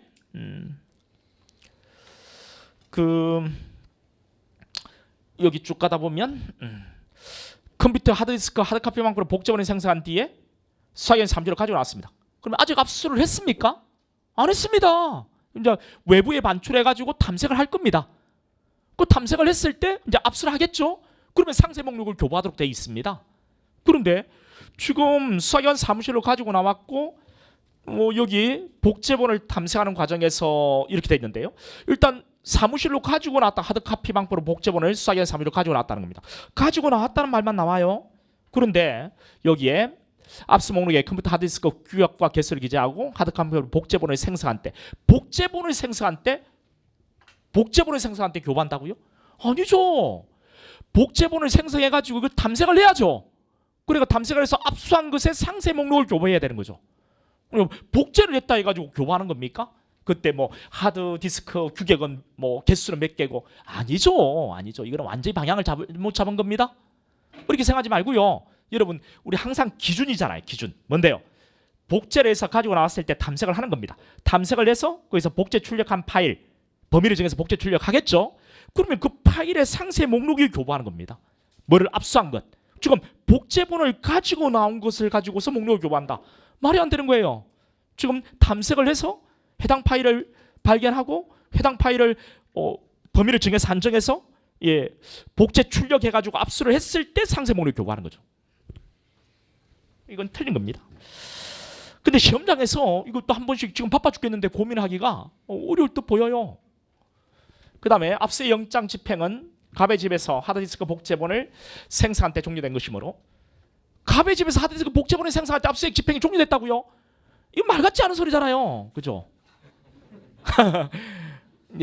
뭐 지금 탐색을 하려고 시간이 오래 걸리니까 복제를 한 거죠. 그때 압수액이 종료됐다 하면 안 되죠. 외부에 가지고 나와가지고 여기서 이제 탐색을 해서 해당 파일을 복제 출력했을 때 그때 종료가 된 거죠. 그렇죠?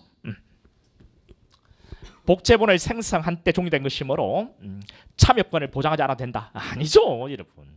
외부에 반출했을 때도 아직 압수액이 끝난 게 아니니까 참여권을 보장해야죠.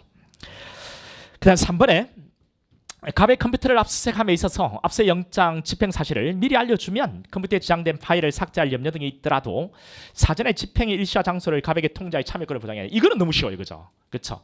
우리가 급속을 요할 때는 참여권을 보장하지 않아도 되는 겁니다. 그죠? 그렇죠? 그러니까 뭐 우리 압수수색에 당사 참여권이 인정돼요. 근데 참여권을 보장하지 않아도 되는 경우가 두 가지가 있죠. 뭔데? 참여하지 않겠다는 의사를 명시했을 때, 또 하나는 급속을 요할 때. 급속을 요한다는 것의 의미가 뭐라고요? 은닉할 염려. 여기 이제 은닉할 염려가 있는 거죠. 파일을 삭제할 염려가 있다는 겁니다. 이때는 통지하지 않고 압수수색을 해도 되는 거죠. 만만치 않습니다. 4번에 성폭력 범죄 동영상 파일을 우연히 발견하고 사후에 영장을 발받았다 하더라도 자, 이 동영상 파일은 증거로 인정되지 않는다. 당연하죠, 여러분들. 위법하게 압수해놓고 사후에 영장을 발받았다고 해가지고 증거로 인정됩니까? 인정되지 않습니다. 그러니까 이것도 조금 머리가 말랑말랑했으면 좋겠다고요. 우리가 위법하게 압수해놓고서 사후에 영장을 발받는다고 해가지고 그 증거로 인정됩니까? 안 되죠. 그렇다면 위법사 해놓고 사후에 뭐 살랑살랑 해가지고 영장 다 발부받죠. 안 되는 거잖아요. 이건 일반론입니다. 됐고요. 그 다음에 37 이제 전문 증거 또 들어갑니다. 어렵습니다. 자, 전문 증거 문제는 뭐냐면 전문 증거가 하나 설명 적절하지 않은 것 고르란 문제입니다. 자, 1번에 녹음 파일에 담긴 진술 내용의 진실성이, 여러분 이게 칠판 보기 어려우면 뭐 책 프린트물 보시면 됩니다. 녹음 파일에 담긴 진술 내용의 진실성이 증명의 대상이 되는 때는 점업칙이 적용된다고 할 것이나, 녹음 파일에 담긴 진술 내용의 진실성이 아닌 그와 같은 진술이 존재하는 것 자체, 이거는 진짜 많이 했던 거죠. 그렇죠? 진실성, 그게 뭐 종이든 서류든 녹음 테이프이든 비디오 테이프이든 디스켓이든 그 내용의 진실성, 이것이 증거로 쓰일 때는 뭐라고요? 뭐 전문 증거가 되는 거예요. 그런데 그 진실성이 아니라 그 존재하는 것 자체라고 한다면 전법칙이 적용되지는 않습니다. 옳은 거죠. 2번. 자, 피해자로부터 피고인이 자신을 추행했다는 취지의 말을 들었다는 A의 진술. 자, 피고인이 자신을 추행했다는 취지의 말을 들었다는 A의 진술을 피고인이 자신을 추행했다는 피해자의 진술 내용 진실을 증명하는 간접 사실로 사용하는 경우에는 전문 증거에 해당하지 않는다. 해당하죠. 해당하죠. 요것도 여러분, 요것도 우리 심판례 할 때 다 했던 거고, 여러분 밑에 다 지문이 다 있습니다. 이런 한번 우리 심판례 자료 한번 보세요. 그러니까 심판례의 중요성을 아시겠죠? 제가 심판례를 잘 뽑아 볼 테니까 다음번에도 하라는 대로 좀 다 해보세요. 그러니까 이거 뭐 그 심판례를 보지 않았다 하더라도 뭐 사례니까, 피해자로부터 자신을 추행했다는 취지의 말을 들었다는, 자, A의 진술을 피고인이 자신을 추행했다는 피해자의 진술 내용의 진실성, 요거 있죠. 진술 내용의 진실성, 요렇게 가면 뭐라 된다고요? 주문 증거입니다. 자, 진술 내용의 진실성 증명하는 간접 사실로 사용하는 경우에 전문 증거에 해당하죠. 됐죠? 진술 내용의 진실성, 앞으로 딱 기억하세요. 이게 전문 증거다. 자, 3번. 전문 증거라도 당사자가 동의한 경우에는 점업칙이 적용되지 않으며, 여러분 동의한 경우에는 점업칙 적용되지 않죠. 그렇죠? 우리 전문법칙은 전문 증거는 증거를 못한다. 그런데 동의하면 증거로 쓸 수 있잖아요. 그러니까 전문법칙 적용되지 않습니다. 그리고 증인의 신용성을 탄핵하기 위한 탄핵 증거, 우리 탄핵 증거도 전문법칙이 적용되지 않죠. 그렇죠? 전문법칙에 의해서 증거이 부정된 증거, 이거 뭐 탄핵 증거로 들어오는 거잖아요. 그러니까 탄핵 증거도 자, 전문법칙이 적용되지 않는다. 옳은 겁니다. 그다음 A에 대한 사기죄로 공소 제기된 갑의 공판에서 갑이 자신의, 이게 뭐 만만한 지문이 다 없어요. 자, 사기죄로 공소 제기된 갑의 공판에서 갑이 자신의 책에 보낸 내가 A를 속여 투자금을 받았는데 그 돈을 송금한다 라는 내용의 문자 메시지라는 겁니다. 자, 전문 증거에 해당한다. 당연하죠. 이 문자 메시지 내용이 자, 이 내용의 진실성, 이게 증거로 쓰이는 거죠. 그렇잖아요. 지금 사기죄입니다. A가 사기죄로 기소됐고 자기 와이프한테 사기를 쳤다는 문자 메시지를 보낸 거죠. 그럼 물어볼게요. 이게 뭐에 해당될까요? 문자 메시지는 전문 증거라 했는데 몇 조에 의해서 증거 인정될 것 같아요? 313조? 여러분 지금 듣고는 있는 거죠. 자, 우리가 문자 메시지 하면은 이게 두 가지를 나누어서 우리가 진짜 많이 했다, 그죠? 공포심, 불안감 유발하는 문자 메시지를 계속 전송했을 때 그 문자 메시지는 전문 증거 아니다. 그런데 이런 범죄에 대한 내용을, 내가 뭐 사기 당한 거, 공갈 당한 거, 강간 당한 거, 이런 것을 아버지한테, 동생한테 문자 메시지 보냈다. 엄청 많이 했던 거죠. 공포심, 불안감 유발한 문자 메시지를 받은 것을 아버지한테, 아버지, 내가 이런 문자 메시지를 박쌤한테 계속 받는데, 박 강사한테 너무 두렵다. 이런 거, 이걸 가지고도 이야기했고, 강간을 당한 거, 공갈을 당한 거, 이것을 아버지한테, 동생한테, 언니 오빠한테 문자 메시지를 보냈다, 이런 이야기했죠. 방금 이 케이스는 사기 당한 거, 강간 당한 거, 공갈 당한 거, 아버지한테, 동생한테 문자 메시지를 보냈다. 이것을 와이프로 바꾼 것밖에 없잖아요. 사기라고 바꾼 것밖에 없잖아요. 뭔데 이건? 진술서죠. 진술서죠. 진술서죠. 혼자 끄적끄적 메모했으니까 진술서죠. 이거는 이전에 막 이런 위에 그 지문이 있잖아요. 우리가 많이 풀었던 거잖아요. 됐죠? 전문 증거에 해당합니다. 그 다음에 38, 이제 끝나가니까 조금 힘내보세요. 자, 이 38번 문제는 전문법칙의 예외에 관한 내용인데요. 자, 여기 1번에 사경까지 적법 절차 방식에 따라 작성한 검정조서에 피해자인자의 진술이 기재된 경우, 이런 형태는 처음입니다, 여러분. 뭐 잘못 출제했다는 볼 수 없어요. 이것도 우리가 조금만 머리가 말랑말랑해졌으면 좋겠다고요. 알겠죠? 너무 긴장을 하면 말랑해지지 않아요. 긴장만 조금만 푸시면 뭔데 이건? 우리가 검정요소 많이 했던 건데, 이 검정요소가 이렇게 있으면 항상 나누시라고요. 타이틀대로 가는 게 아니라고 했죠. 뭐, 자, 이게 뭐 현장 상황, 다음 뭐 검정 결과, 목적물 사진, 현장 진술, 범행 재현 사진, 이렇게 해서 이 부분은 뭐가 된다고요? 피신조서고 이 부분은 검정조서다. 이랬던 기억나십니까? 근데 요게 달라진 것은 뭐예요?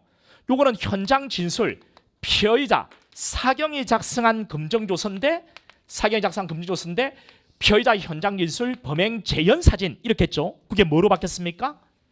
요게 이거로 바뀌었죠. 여기 검정요소에 피의자 아닌 자의 진술을 기재한 경우라고 했습니다. 피고인 아닌 자니까 뭔데요? 참고인이죠. 참고인. 참고인의 진술이 기재됐다는 겁니다. 그러니까 참고인의 진술이 기재된 거죠. 그럼 이 부분은 뭔데? 이거는 피신조서가 되는 게 아니고요. 뭐가 되겠니? 그렇죠. 참고인 진술조서가 되겠죠. 참고인 진술서니까 312조 사항이 되겠죠. 적실 신탁이 되겠네요. 그죠? 그러니까 요게 이전에 피의자의 현장 진술, 범행 재현 사진, 이게 피신조서, 그래서 내용 인정이 되어야 된다. 이렇게 했던 것이 지금 참고인의 진술을 기재했다라고 했으니까 진술조서로 바뀌는 것밖에 없거든요. 여기서 조금만 말랑하게 이렇게 생각해 주면 된단 말이죠. 유연하게. 난 잘 모르겠는데 그럼 제끼세요 그냥. 처음 보는 것만 제껴보세요. 답을 더 쉽게 유도할 수 있을지 한번 보세요. 잘 제끼는 것도 정말 그게 중요하다니까요. 일단 그렇습니다. 이거는. 그래서 이게 기재됐다면 3.1조 사항입니다. 영상 녹화물에 의해서 증명되고 공판기일의 작성자인 사법경찰의 진술에 따라서 그 성립의 진정함이 증명된 때 증거할 수 있다. 뭐 개소리죠. 그렇죠. 이게 뭔 말인지 하나도 모르겠어요. 틀린 겁니다. 그냥 요게 나와야 되는데 이상하게 막 작성자가 나오고 막 오만 때만 이야기 나오잖아요. 필요 없습니다. 그다음 이번에 A는 살인 현장을 목격한 친구 B가 살인 현장을 목격한 친구 B가 갑이 길 가던 여자를 죽였다고 말한 내용을 자필 일기장에 작성했다라는 겁니다. 그러니까 이거 뭔데요? B가 목격자입니다. 갑이 길 가던 여자를 죽였다라고 A한테 말을 한 거죠. A가 일기장을 작성했다라는 겁니다. 근데 이것도 시간 여유가 있으면요, 그냥 하나씩 대입해서 따지면 돼요. 근데 한 문제에 지문 한 개를 사례형으로 구성해서 하나씩 따지고 있을 시간 여유가 없었을 거란 말이에요. 시험장에서. 그 출제자를 내가 문제를 만들어가지고 한번 40분 풀어보세요라고 하고 싶어요.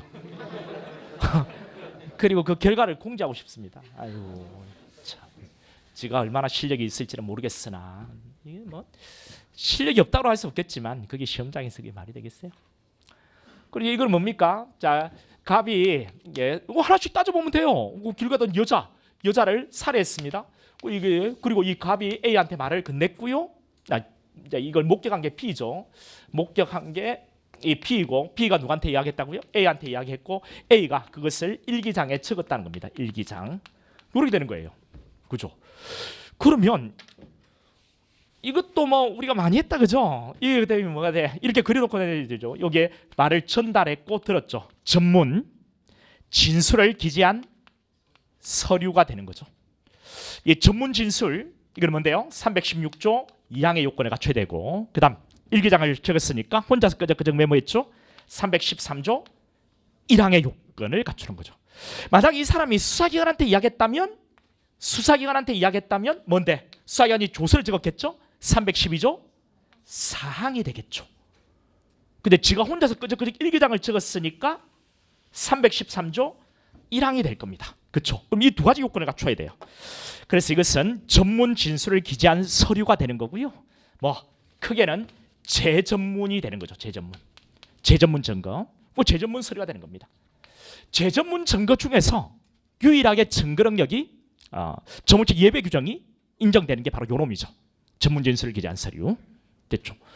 그러니까 이 지문을 보면은 훗날 일기장이 살인죄 공판에 증거로 제출된 경우에 이 일기장은 313조 1항의 진술 기재 서류에 해당한다.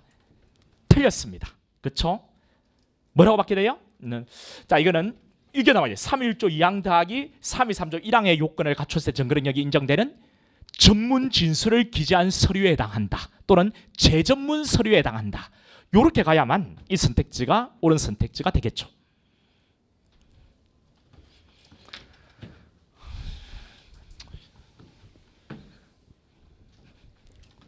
자, 그 다음에 3번. 자, 그럼 2번도 어렵다. 그럼 좋다 챙겨보세요. 3번에 자기에 맡겨진 사물을 처리한 내역을 그때그때 계속적 기계적으로 기재한 문서를 하더라도 불법적인 이 부분이 들어갔죠. 그냥 이 부분이 없었다면, 자, 이 부분이 없었다면, 그러니까 자기에 맡겨진 사물 처리를 내역을 그때그때 계속적 기계적으로 기재한 문서는 당연히 증거능력이 인정되지 않는다. 바로 틀린 거예요, 그죠? 그쵸? 우리 뭐 그때그때 계속적 기계적으로 기재한 문서, 이건 3.15조 당연히 증거로 쓸 수 있는 문서에 해당되죠? 이게 없으면 바로 틀렸다 이렇게 할 겁니다. 요것 때문에 여러분 혹 하시면 안 돼요. 뭐 불법적인 업무 과정에 작성한 문서는 신용성이 없으므로 요게 딱 들어가 있으니까 요게 뭔 말이지? 뭐 이렇게 된단 말이죠. 근데 요런 게 들어가 있다 해서 흔들리면 안 됩니다.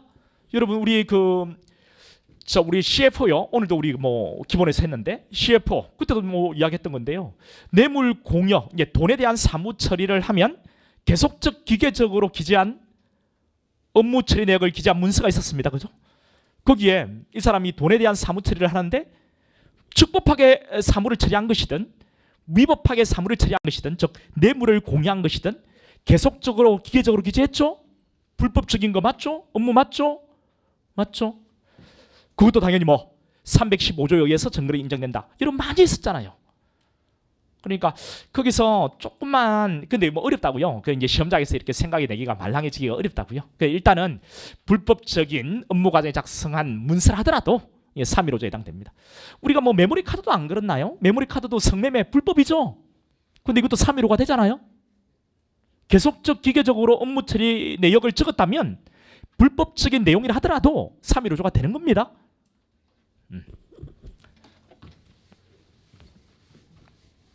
그 다음 4번요. 자, 그럼 3번도 잘 모르겠다. 그럼 4번 가보자 말이죠. 갑이 살인죄로 공소제기된 공판에서, 자, A가 증인으로 출석해서 교통사고로 사망한 B가 생전에 자신에게 갑이 C를 살해하는 것을 보았다는 말을 한 적이 있다고 진술한 경우에, 여러분 이거는 뭡니까? 또 뭐 이게 따져보면 되는데 지문 한 장에만 살해해요. 갑이 살인죄로 공소된 공판에서 갑이 살해를 했다는 겁니다. 그래서 갑의 살인죄 공판이라는 거예요. 그런데 A가 증인으로 출석을 했다는 겁니다. A가 증인으로 출석을 했는데, 자, 교통사고 사망한 B가 생전에 자신에게, 자, B가 사망했네요. 그런데 갑이 C를 여기 살해를 했는데 C를 살해한 거네요. 살해. 그런데 이걸 목격한 게 누구라고요? 교통사망한 B가 A한테 말을 해준 거죠. 뭐 C를 살해하는 것을 보았다는 말을 한 적이 있다고 진술을 했습니다. 그런데 B는 이미 사망을 했죠. 자, 이 경우에 B의 진술, 특히 신빙할 수 있는 상태에 생겨졌음이 증명된 때에 이를 증거로 할 수 있다. 뭡니까? 요 경험자 이야기를 들은 거니까 아주 간단한 거죠. 뭔데 그는 316조 2항의 요건을 갖춰야 되는 거죠. 그리고 전에 들은 이야기니까요. 316조 2항이니까 뭔데 요건이? 필요성과 특신 상태입니다. 그리고 지금은 사망했다니까 필요성 통과. 그렇죠? 뭐만 있으면 돼요? 특신 상태만 있으면 되죠. 그리고 여기 특히 신빙할 수 있는 상태에 생겨졌음이 증명된 때는 증거를 할 수 있다. 옳은 거죠. 316조 2항 이야기하는 겁니다. 너무 간단한 건데 시간이 중요하다. 시간이.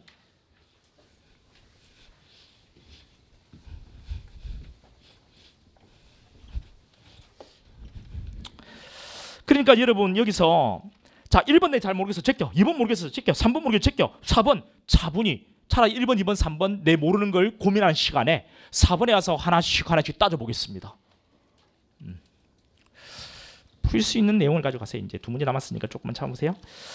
이것도 볼까요? 이거 진짜 갑은 A를 인적이 드문 곳으로 유인한 후에 근처로 살해했고, 범행 현장은 현장 인근의 건물에 적법하게 설치된 CCTV 녹화되었다.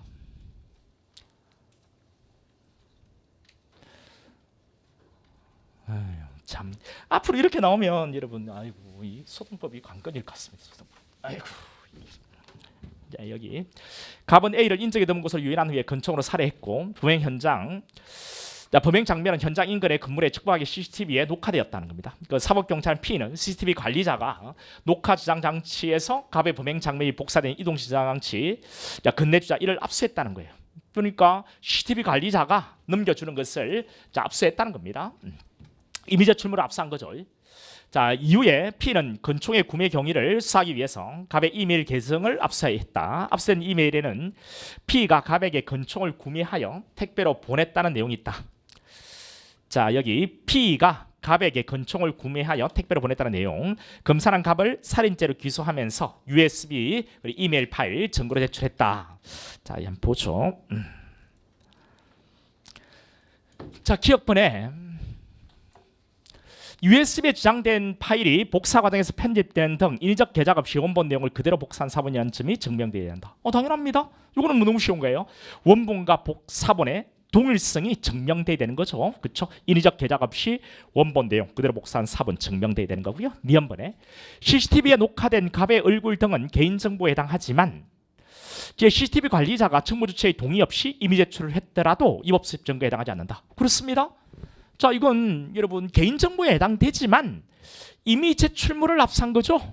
이건 임의 제출물 압수했을 때 여러분 이런 게 있잖아요. 교도관이 재수아가 건네준 비방록을 임의 제출했다 했습니다. 인격적 법익 등 침해되는 경우가 아니라면 증거로 인정된다 했죠. 공사이익을 결국 비교 형량을 하는 겁니다. 이거 같은 경우에도 동일하죠. 비방록에 재수아가 맡겨놓은 비방록을 교도관이 임의 제출한 것과 뭐가 달라요?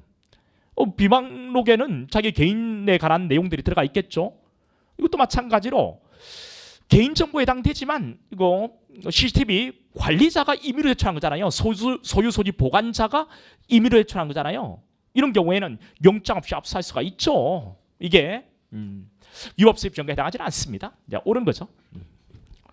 그다음 D급번 USB에 저장된 CCTV 영상이 범죄 당시 현장의 영상이라는 사실이 요정 사실인 경우에는 점호치 경계되지 않는다. 그렇죠. 영상이 범죄 당시 현장 영상이라는 겁니다. 범죄 당시의 현장 영상. 그러면 이건 전문 증거가 아니죠. 점호치 적용되지는 않죠. 현장 상황요. 현장 상황. 그 범행 당시 현장 상황이 어떻게 전문 증거입니까? 전문 증거 아니니까 전문법칙 적용되지 않죠. 전문 증거가 되기 위해서는 진술 증거해야 됩니다. 진술. 그렇죠. 그 진술을 경험자가 직접 법정에서 하면 원본이고 그 경험자의 진술이 법정 외에서 있고 이것이 종이에 담기든 어떤 저장 매체에 담겨서 들어온다. 그럼 이게 전문 증거가 되는 거죠. 또는 법정에서 경험자가 한 진술을 들은 사람이 법정에 나서 진술한다. 이런 게 전문 증거가 되는 겁니다. 그렇죠. 근데 현장 상황, 그 범죄 현장의 영상이에요. 이게 진술에 가름한 대체물입니까? 아니잖아요. 이거 조금만 생각해보면 이건 당연히 전문 증거 아닙니다. 이거는 일 수가 없는 거죠. 이것도 전문 증거의 개념을 좀 더 깊이 있게 하는 게 오히려 필요한 거죠. 그다음 D1번에 이메일 작성자인 B가 증인으로 출석해서 갑에게 이메일을 보낸 기억이 없다고 진술한 경우에 이메일을 작성한 B가 증인으로 출석해서 갑에게 이메일을 보낸 적이 없다 이렇게 진술한다는 겁니다. 이메일은 진술서가 될 건데 쥐가 이것을 이메일을 보낸 기억이 없다라고 이렇게 이야기한다는 거죠. 그럼 뭐가 있습니까? 우리가 이거죠. 우리가 3일 3조 같은 경우에는 여기가 진술서, 그렇죠? 그다음 피고인의 진술을 기재한 서류, 피고인 아닌 자의 진술을 기재한 서류 이렇게 되는 거죠. 그 진술서 같은 경우에 이게 진술서니까요. 진술서 같은 경우에는 이게 3일 3조 1항 본문이죠. 여기 작성자의 진술에 의해서 성립의 진정이 증명되면 증거 능력이 있다 이렇게 했죠. 그런데 부인하면 어떻습니까? 여기 이게 1항인데 만약에 부인하면 2항으로 넘어가는 거죠. 2항으로 넘어가서 디감이죠. 디감. 디들 포렌식 감정 등 객관적 방법. 기존에 우리 변시에서도 나왔고 우리가 많이 했죠. 자기가 쓴 게 아니다라고 했을 때 감정 등 객관적 방법, 즉 필적 감정 이런 이야기 했죠. 필적 감정. 이것이 디지털 포렌식 이렇게 바뀐 것밖에 없거든요. 그러니까 이제 조금만 이게 좀 말랑해지면 좋겠다고요. 조금만 더 이렇게 디지털 포렌식. 그러니까 여기에 디지털 포렌식 자료, 감정 등 객관적 방법으로 성립의 진정함이 증명된 때는 증거를 할 수 있다가 돼야 되는 거죠. 없다 이렇게 했으니까 틀립니다.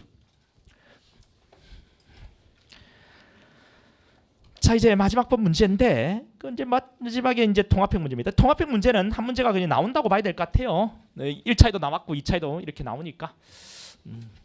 이것도 진짜 뭐 웃기는 놈들입니다. 여러분 그 경찰청 공지한 거 내가 갖고 있는데 여러분도 한번 찾아보시면요. 통합형 문제는 안 된다. 이게 지금 공지한 겁니다. 경찰에서. 형법은 형법대로, 소송은 소송대로 따라한다. 이게 뭐 통합형 문제는 안 된다. 내잖아요. 아니 경찰이 그 공지한 것을 약속을 지키지 못하면 그 누구 보고 그 말을 지키라고 한다는 겁니까? 그것도 시험을 보고 맨 처음에 경찰 공무원에 인가하려고 하는 건데 말이 안 맞잖아요. 저거들이 그 공지해놓고서 말이야. 뭐 뻥을 쳐도 뭐 웃기는 놈들이다 그자. 참네. 가지마 그냥. 에이구. 여기. 자, 갑과 을은 인터넷 채팅을 통해서 알게 된 A와 B를 승용차에 태우고 함께 남산 부근을 드라이브하던 중 남산 드라이브하면 좋긴 하겠네요. 여러분 남산 가봤어요? 올라가봤어요 꼭대기에? 그럼 자물통 채우고 했어요? 그럼 뭐 하려고 올라가노? 자물통 채우지 않는데 혼자 올라갔나? 무심한끼리 올라갔나? 그런 거 하지 마세요 그런 거. 민폐. 다들 연인 시사에 와가지고 하는데 무심한끼리 와가지고 뭐. 그런 거 하지 마세요. 그런지 탁 올라가가지고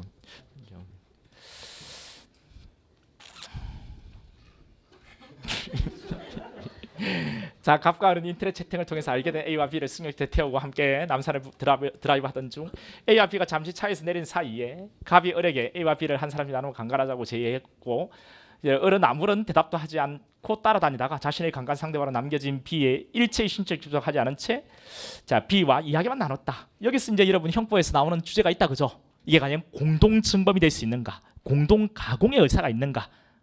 없죠, 그죠? 공동 가공의 의사가 없는 거고요. 그 다음에 갑은 A를 숲속에서 강간하려고 했으나 A가 수술한 지 얼마가 안 돼요. 배가 아프다며 애원하자 강간행위를 중지했다라는 겁니다. 이거 중지미수가 되는가? 뭐 뻔하다 그죠? 읽어가면 그죠? 중지미수? 아니죠. 이거는 장애미수로 봤어요. 근데 이게 과연 이 장애가 있는 거냐? 수술한 지 얼마 안 돼요. 배가 아프다. 애원한 게 과연 이게 장애 요인으로 볼 수 있는가? 강간하려고 하는 놈이. 우리 볼록이는 뭐라 하노? 장애 요인이 있다고 하나? 볼록이 한마디 했을 것 같은데. 아니 내가 이게 너무 이상하다 내가 지금 너무 도의적 윤리적인 반하는 짓을 하고 있는 것 같다. 그냥 볼록이는 뭐라 하더노? 말을 해주라 빨리. 오늘 마치고 빨리 해야지. 볼록이는 장애 요인으로 장애 요인으로 보는구나. 아 그렇구나. 장애 요인 맞아요 그러면. 아니야 장애 요인은 맞아요. 이거는 장애 요인이라고 했죠. 자의로 중지한 것은 아니라고 했어요. 그런데 그냥 이제 우리가 생각해 보면 강간하려고 하는 놈이 과연 이거 뭐 장애 요인이 있는 겁니까? 이런 생각을 해본다는 거죠. 자네가 만약에 누를 강간한다고 할 때 수술한 지 얼마 돼요. 배가 아프다라고 하는 거야. 그거 안 할 거냐? 자, 내가 미쳤네. 내가 미안하다. 내가 질문하지 할 걸 질문해야지. 근데 이거는 뭐 한번 생각해 보면은 이게 과연 장애 요인일까 이런 고민이 좀 들더라고요. 저는 공부할 때. 그렇다고 내를 이상한 놈으로 보지 마세요. 근데 이거는 판례는 장애 요인으로 봤습니다. 이건 자의적으로 중지한 것은 아니라고 보죠. 이건 중지미수는 아닙니다. 네, 그 이야기고 그다음 넘어가서 며칠 을은 여기서부터가 이제 우리 수송에 관한 거죠. 친구 C를 만나서 갑이 A를 강간하려고 하는 동안에 나는 그냥 가만히 있었다라고만 말했고요. 그러니까 여기 갑과 을이 지금 공범이죠. 갑과 을이 공범이고 을은 친구 C한테 말을 건넨 거죠. 친구 C를 만나서 갑이 A를 강간하려고 하는 동안에 나는 그냥 가만히 있었다라고만 말했고 경찰관 P는 갑을 수사하는 과정에서 C를 참고인으로 조사를 했다는 겁니다. C를 참고인으로 조사를 했다는 거죠. 수사기관이. 그래서 여기 을로부터 들은 위 진술 내용이 기댄 진술조서를 작성했다. 뭐 수사기관이 진술조서를 작성했다는 겁니다. 뻔하다 그죠? 진술조서를 작성했다. 그럼 뭔데 이거는? 자, 갑과 을이 공범이죠. 공범이고 이렇게 진술을 했습니다. 예, 전한 것을 듣고 전문 진술을 기재한 조서가 되는 거죠. 자, 검사는 갑을 강간미수죄로 기소하면서 C에 대한 갑을 기소했습니다. 을을 기소했다는 말 없고요. 갑을 기소했다는 말이 있고 강간미수로 C에 대한 진술서를 증거로 제출했고 갑은 이를 증거함에 부동의했다는 겁니다. 이게 이제 증거로 들어가는 거죠. 그럼 이거는 뭔데? 자, 이거는 뭐 316조 2항의 요건을 갖춰야 되고요. 그다음 뭐 312조 4항의 요건을 갖춰야 되는 겁니다. 이거 이제 뽑아내 가지고 문제를 풀면 되는 거죠. 답은 다 나온 것 같아요. 기억번에 강간범에게 공동으로 강화할 의사가 있다고 볼 수는 없다. 자, 공동 가공의 의사는 없습니다. 공동 정범은 아닌 거죠. 그다음 니은번에 중지미수에 해당한다. 아닙니다. 우리 판례는 장애미수로 봤어요. 그다음 디귿번에 진술조서에 기재된 을의 진술 부분은 재전문 증거에 해당한다. 진술조서, 여기 진술조서죠. 기재된 을의 진술 내용은 그쵸. 전한 것을 듣고 재차 전달, 자, 전한 것을 듣고 진술한 것을 기재한 조서니까 재전문 증거입니다. 요게 전문 증거 한 번이죠. 또 서류 전문 증거 한 번이죠. 재전문 증거입니다. 그 중에서 재전문 서류가 되는 거죠. 그다음 진술조서의 실질적 진정성 입과 특신 상태가 증명되고 변호인이 C를 신문할 수 있었던 때에는 C의 진술서 전부에 대해서 증거로 인정된다. 여러분, 이것이 증거로 인정되기 위해서는 일단 316조 2항 뭐 필요성과 특신 상태도 있어야 되고요. 그다음에 여기 적실신탁의 요건을 다 갖춰야 됩니다. 그런데 지금 여기서는 뭐라고 했어요? 자, 실적 진설이 특신 상태 그리고 신문할 수 있었던 때 뭐 진술 전부에 대해서 증거로 인정된다. 뭐 이게 적법한 절차 방식에 따라 작성됐다는 이야기 나옵니다. 여기 보면은